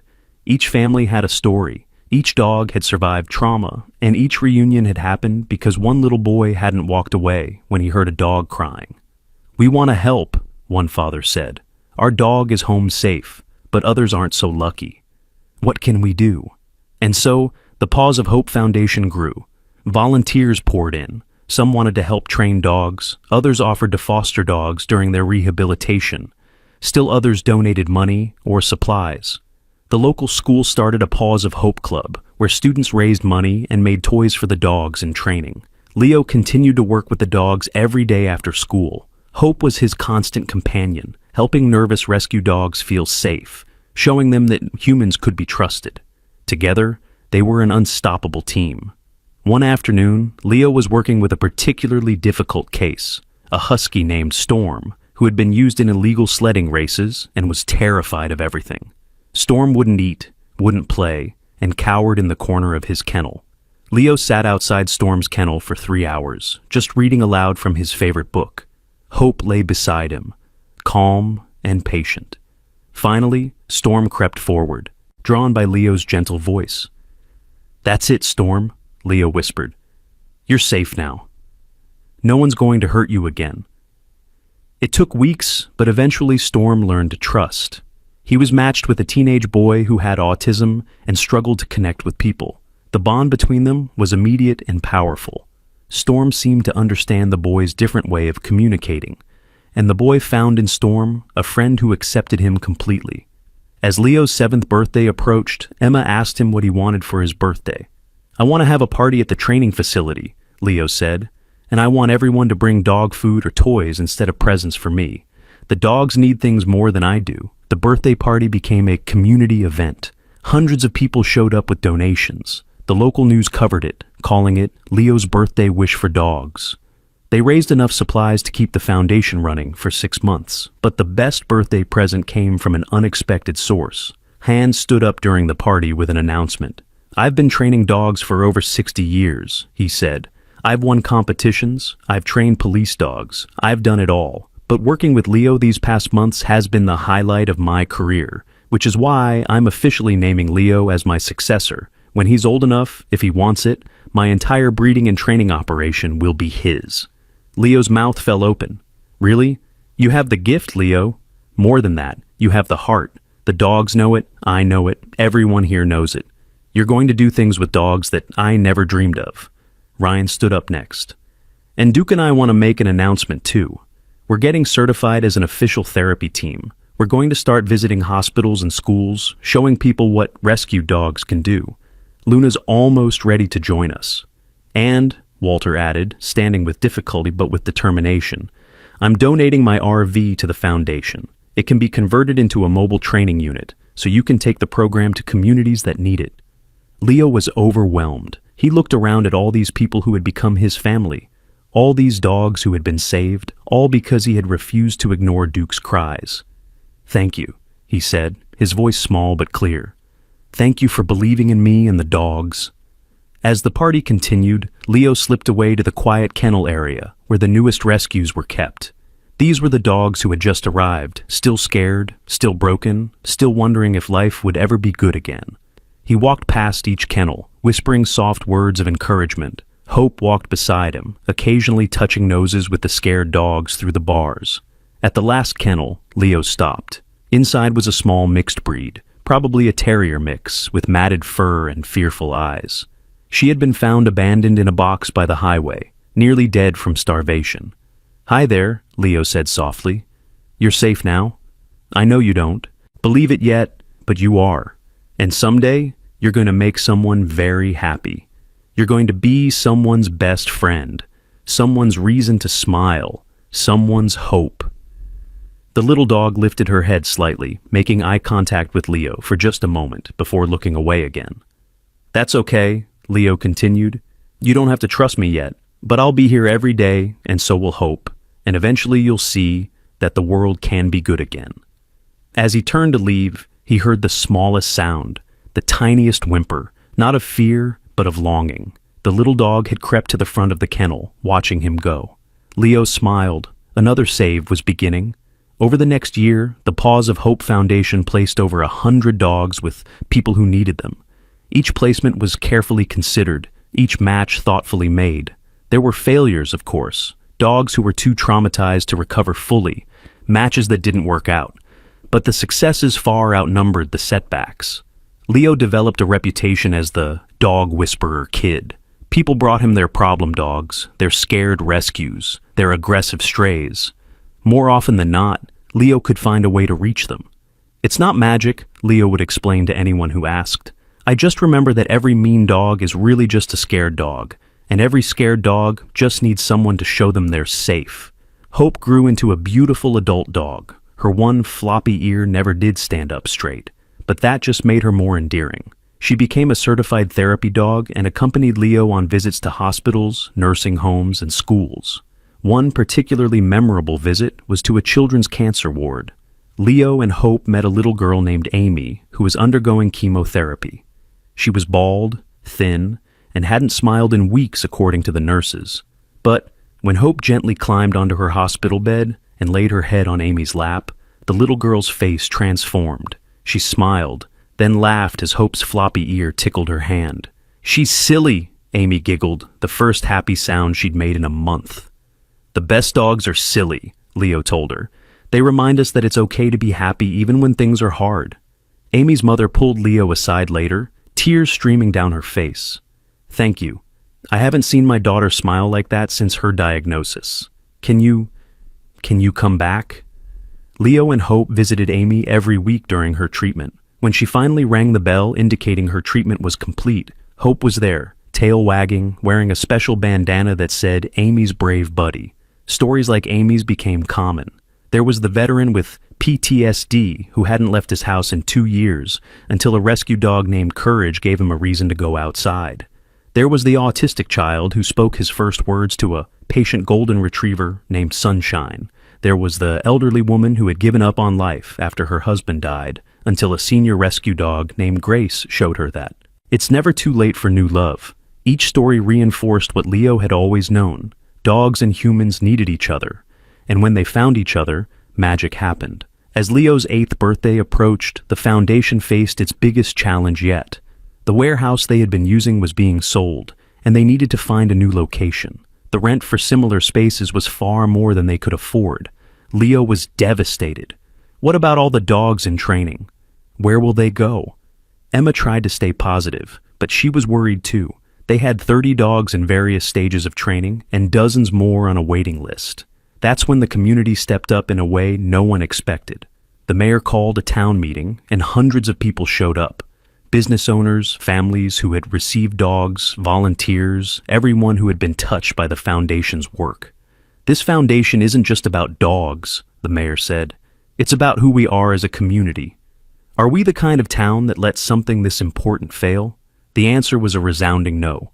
Within a week, they had raised enough money to buy a permanent facility, an old farm on the outskirts of town, with plenty of room for training, kennels, and even housing for dogs with special needs. The previous owner of the farm, an elderly woman named Mrs. Thompson, sold it to them for half its value. "My husband always wanted this land to be used for something good," she said. "I can't think of anything better than saving dogs and helping people." Moving Day was a community event. Everyone showed up to help transport dogs, set up kennels, and transform the farm into the New Paws of Hope headquarters. Duke and Luna supervised everything, barking orders that no one understood, but everyone pretended to follow. Leo stood in the middle of the main barn, watching it all happen, Hope by his side, as always. He thought about that day at the rest stop, how one moment of choosing to help had led to all of this. "You know what, Hope?" he said. "I think Dad would be proud of us." Hope leaned against him, and Leo could have sworn he felt his father's presence, warm and approving. The new facility was officially opened on Leo's 8th birthday. Hans, now 85 but still spry, cut the ribbon. Ryan and Duke performed a demonstration. Luna showed off her therapy dog skills. And Hope, the dog who had started as a scared puppy and was now a confident therapy dog, rang a bell to signal the beginning of a new chapter. But the biggest surprise came when Officer Rodriguez arrived with someone Leo hadn't expected to see, Marcus, the man who had stolen Duke. Leo instinctively stepped back, but Marcus looked different, smaller somehow. Humbled. "I'm out on parole," Marcus said quietly. "Part of my sentence is community service. Officer Rodriguez thought maybe I could help here, learn what dogs really mean to people." Leo looked at the man who had caused so much pain, who had stolen Duke and Iluna and so many others. His first instinct was to say no, to send him away. But then he looked at Hope, at Duke, at all the dogs who had learned to forgive and trust again. "Everyone deserves a second chance," Leo said finally. "But you start with cleaning kennels. And if you ever hurt one of these dogs—" "I won't," Marcus said quickly. I've had a lot of time to think. What I did was wrong. Maybe working here, seeing what these dogs can do when they're treated right, maybe it'll help me be better." Leo nodded slowly. "We'll see." It was a controversial decision. Some volunteers threatened to quit. Some donors pulled their support. But Leo stood firm. "If we can forgive dogs who bite because they're scared, we can give a person a chance to change," he said at a foundation meeting. "That's what second chances mean." Marcus started the next week, doing the dirtiest jobs without complaint. He was watched constantly at first, but gradually people saw him change. He was gentle with the dogs, patient with their fear, and seemed genuinely remorseful for his past actions.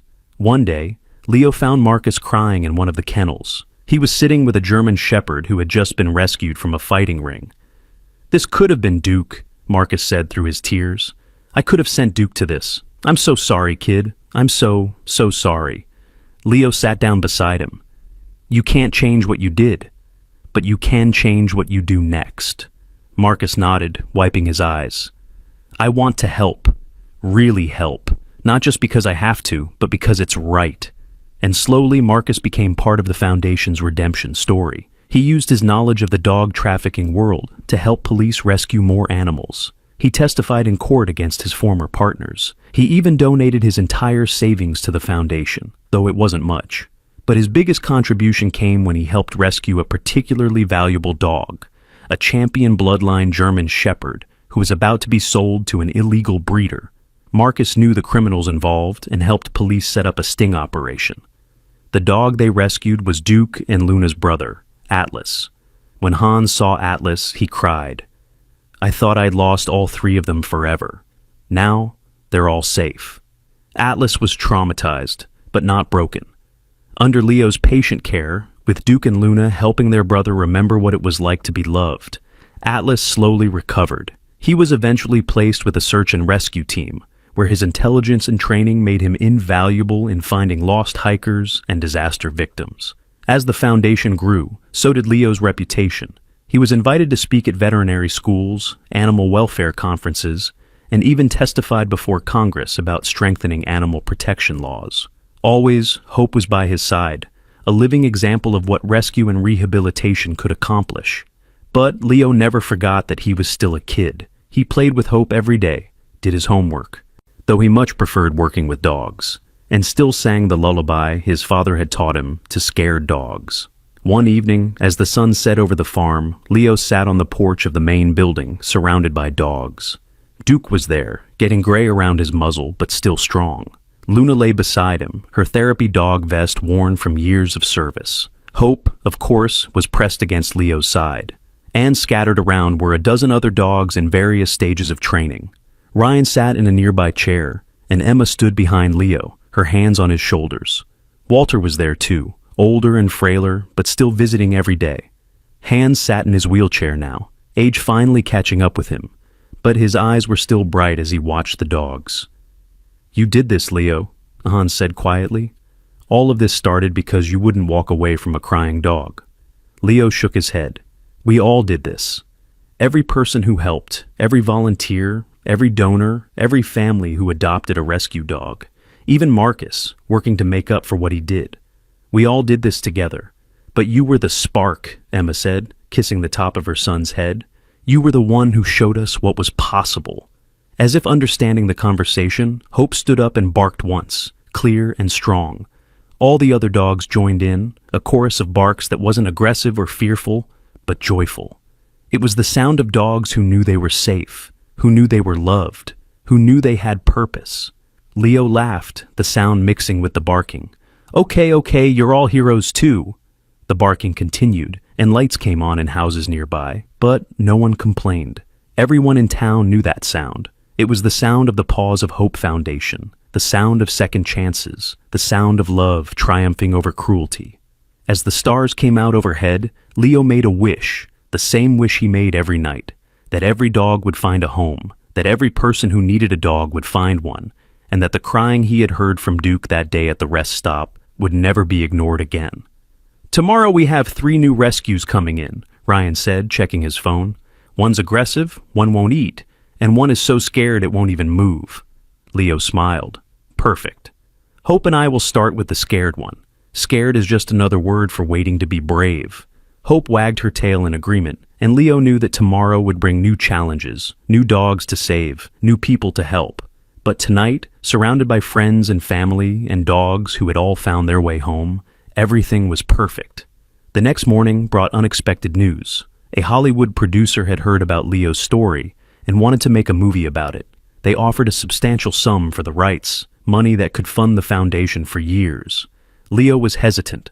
"I don't want people to think we're doing this for fame or money." But Hans had wisdom to share. "Leo, if a movie means more people learn about rescue dogs, more people adopt instead of buying from puppy mills, isn't that worth it?" After much discussion, they agreed, but with conditions. The movie had to show the real work, the hard parts as well as the happy endings. It had to promote adoption and responsible pet ownership. And part of the proceeds had to go to animal welfare organizations nationwide. The filming brought chaos to their small town. Actors and crew members were everywhere. They cast a young actor to play Leo, but the real Leo was on set every day to make sure they got the dog handling right. Hope was supposed to play herself, but she was more interested in visiting the catering table than following directions. Eventually, they used a professional dog actor for most scenes. Though Hope did get to do the scene where she first met Leo, she was perfect at playing a scared puppy who just needed love. Duke and Luna were naturals in front of the camera, probably because they just did what they always did: be amazing. Ryan worked as a consultant, making sure the military and PTSD aspects were portrayed accurately. The most powerful moment came when they filmed the scene at the rest stop.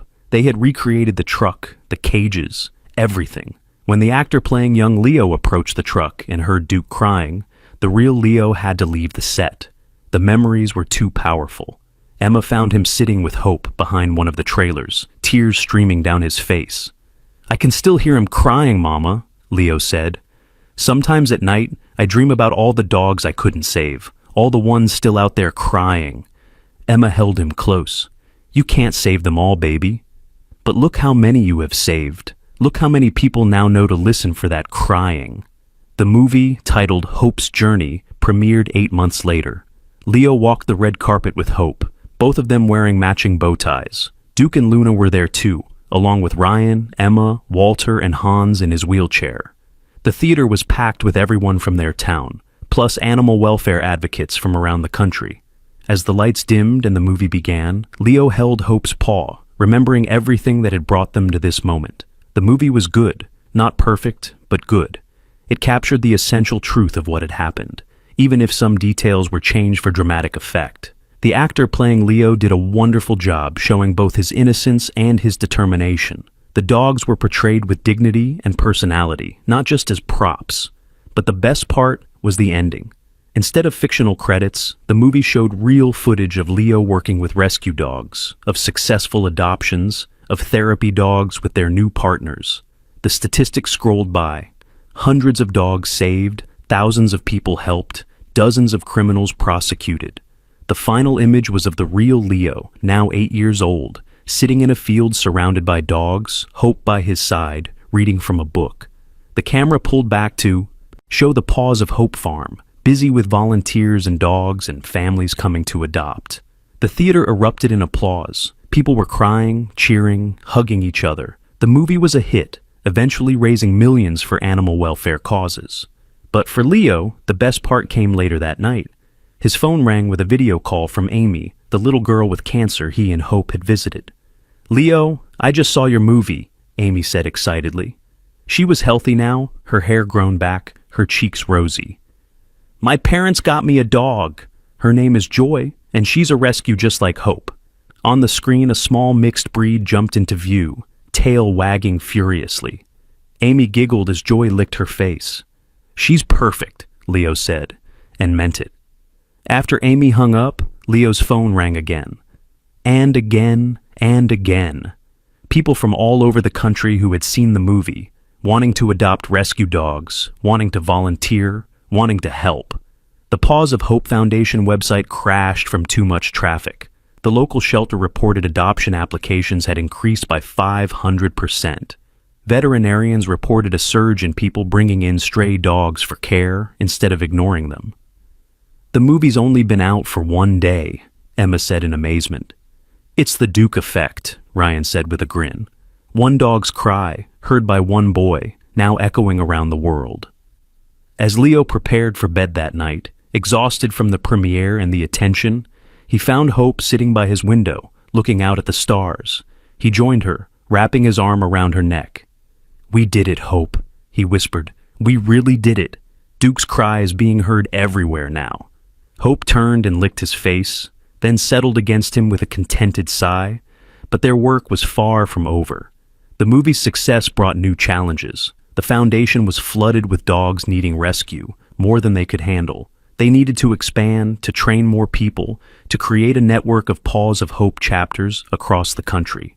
Leo, now 9 years old, sat in a board meeting with adults, discussing expansion plans. It still felt surreal to him sometimes, that grown-ups listened to his opinions about dogs and training and rescue operations. "We need to maintain quality," Leo insisted. "It's better to save fewer dogs properly than to try to save too many and fail them." The adults nodded, taking notes. Hans, now very frail but still sharp, backed up Leo's point. The boy is right. Each dog deserves individual attention, proper training, careful matching. We're not a factory, we're a family. They decided to create a training program for other organizations, teaching the Paws of Hope method. Leo would create videos showing his techniques for reaching traumatized dogs. Ryan would develop a curriculum for training therapy dogs. Hans would write a manual covering everything he had learned in 60 years of dog training. The first group of trainees arrived 3 months later, 20 people from various animal welfare organizations around the country. Leo, despite being the youngest person there by at least 15 years, was the lead instructor for the session on connecting with fearful dogs. "The most important thing," Leo said, standing in front of a kennel containing a terrified beagle, "is to make yourself small and non-threatening. Dogs don't understand our words at first, but they understand our energy," he demonstrated, sitting on the floor, turning sideways to the dog, not making direct eye contact. Within minutes, the beagle had crept forward to sniff his hand. "How do you do that?" one trainee asked in amazement. Leo thought about it. "I just remember what it feels like to be scared and alone. Then I try to be what I would want if I felt that way. Someone quiet and patient and safe." The training program was a huge success. Graduates went back to their organizations with new skills, and, more importantly, a new philosophy about rescue work. It wasn't just about saving dogs' lives, it was about saving their spirits. One graduate, a woman named Patricia from Texas, called Leo 6 months later with amazing news. "We've placed 50 dogs using your methods. Dogs we thought were unadoptable are now therapy dogs, family pets, even one police dog." Stories like Patricia's became common. The Paws of Hope method spread across the country, then internationally. Leo received emails from rescue organizations in Canada, Mexico, England, Australia, all implementing his techniques and seeing amazing results. But perhaps the most meaningful moment came on Leo's 10th birthday. Hans, now 88 and in declining health, called Leo to his bedside. "I have something for you," Hans said, his voice weak but warm. He handed Leo a worn leather journal. "This contains everything I know about dogs. Every technique, every observation, every lesson learned. But more than that, it contains the story of every special dog I've worked with over the years." Leo opened the journal carefully. The pages were filled with Hans's neat handwriting, sketches of dogs, training diagrams, and photographs. "But the last pages are blank," Hans continued. "Those are for you to fill. Your stories, your discoveries, your special dogs. One day, you'll pass this journal on to someone else, and the knowledge will continue." Leo hugged Hans carefully, tears in his eyes. "Thank you for believing in me." "No, Leo. Thank you for showing an old man that everything he learned still matters, that it will continue after he's gone." Hans passed away peacefully 2 weeks later. Duke and Luna by his bedside, Leo holding his hand. The funeral was attended by hundreds of people whose lives Hans had touched through his work with dogs. But more importantly, dozens of dogs were there too.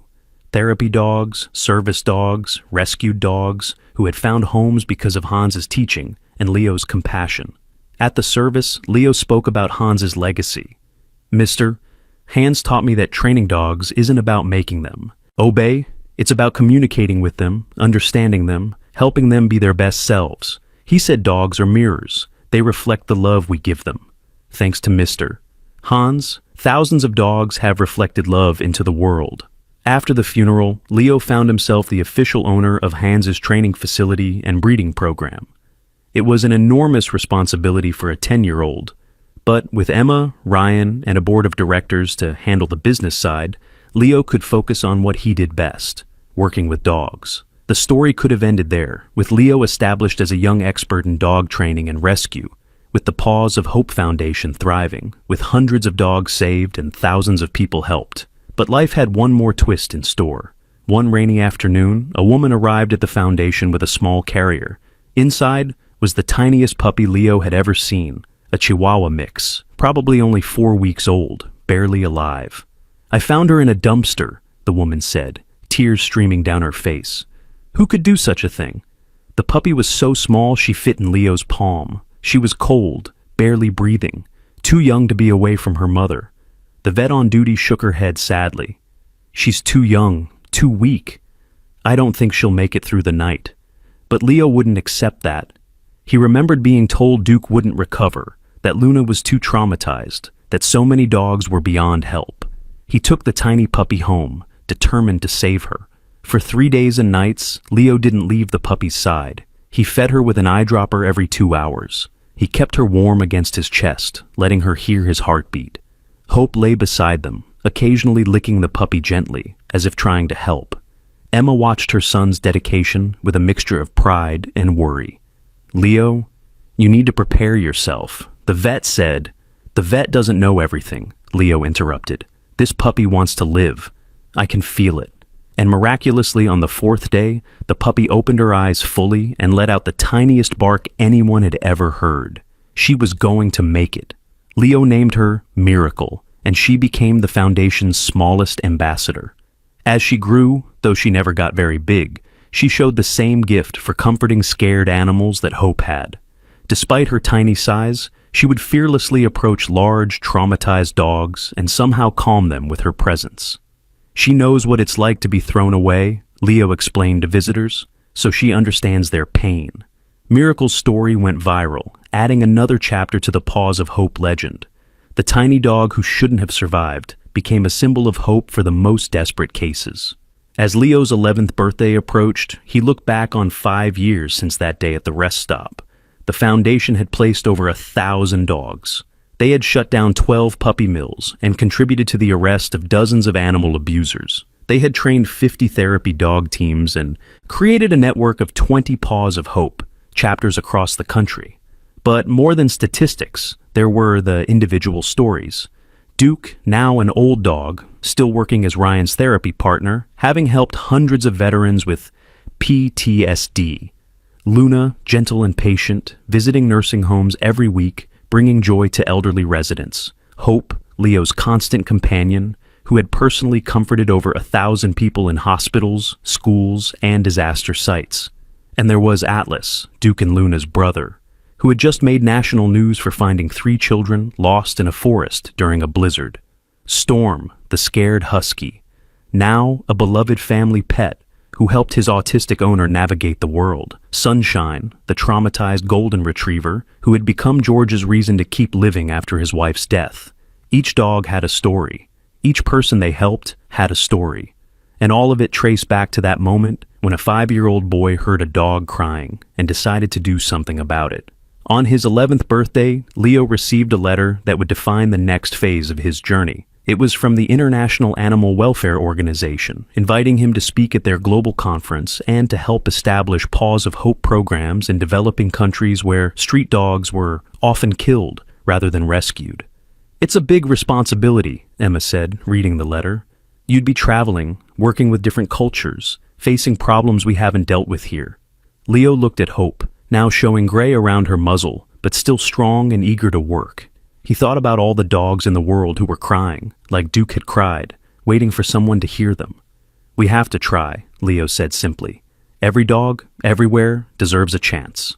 And so, the boy who had heard one dog's cry prepared to help the world hear all of them. The Paws of Hope Foundation was going global, and Leo, now experienced beyond his years, but still maintaining the pure compassion that had started it all, was ready to lead the way. The night before they left for their first international mission, Leo sat in the barn at the foundation, surrounded by dogs. Some were rescues just beginning their journey, others were fully trained therapy dogs ready for placement. Hope lay beside him, Miracle curled in his lap, and Duke and Luna rested nearby, visiting for the evening. "You know what?" Leo said to the assembled dogs. "We're just getting started." Hope barked once in agreement, and all the dogs joined in. Not a chaotic noise, but a harmonious sound that seemed to say, "Yes, we're ready. Let's save them all." As the barking died down, Leo heard something else. Somewhere in the kennels, a new rescue was crying, scared, alone, probably wondering if life would ever be good again. Leo stood up, Hope immediately at his side, ready to do what they did best. "Come on, girl. Let's go show another dog that someone hears them, someone cares, and everything is going to be okay." They walked toward the sound together, a boy and his dog, carrying with them the legacy of every dog they'd saved and the promise of every dog they would save in the future. The crying stopped as they approached, replaced by the tentative sound of a tail beginning to wag. Another rescue was beginning. Another life was about to change. Another chapter in the story that started with a German shepherd crying in a moving truck was about to be written. And Leo smiled, knowing that as long as there were dogs who needed saving and people who needed the love only a dog could provide, his work would continue. Hope pressed against his leg, and together they opened the kennel door, ready to work their magic once again. Because that's what love does. It hears the cries others ignore. It sees the value others overlook, and it never, ever gives up.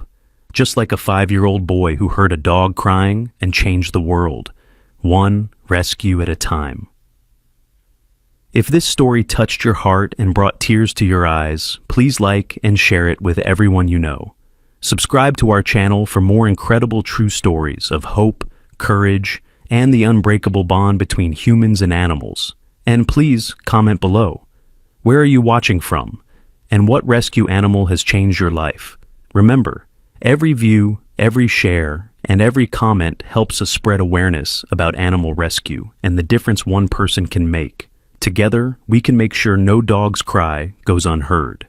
Thank you for reading Leo and Hope's story. Now go hug your pet and tell them they're loved. Subscribe now and be part of our mission to save every dog one story at a time.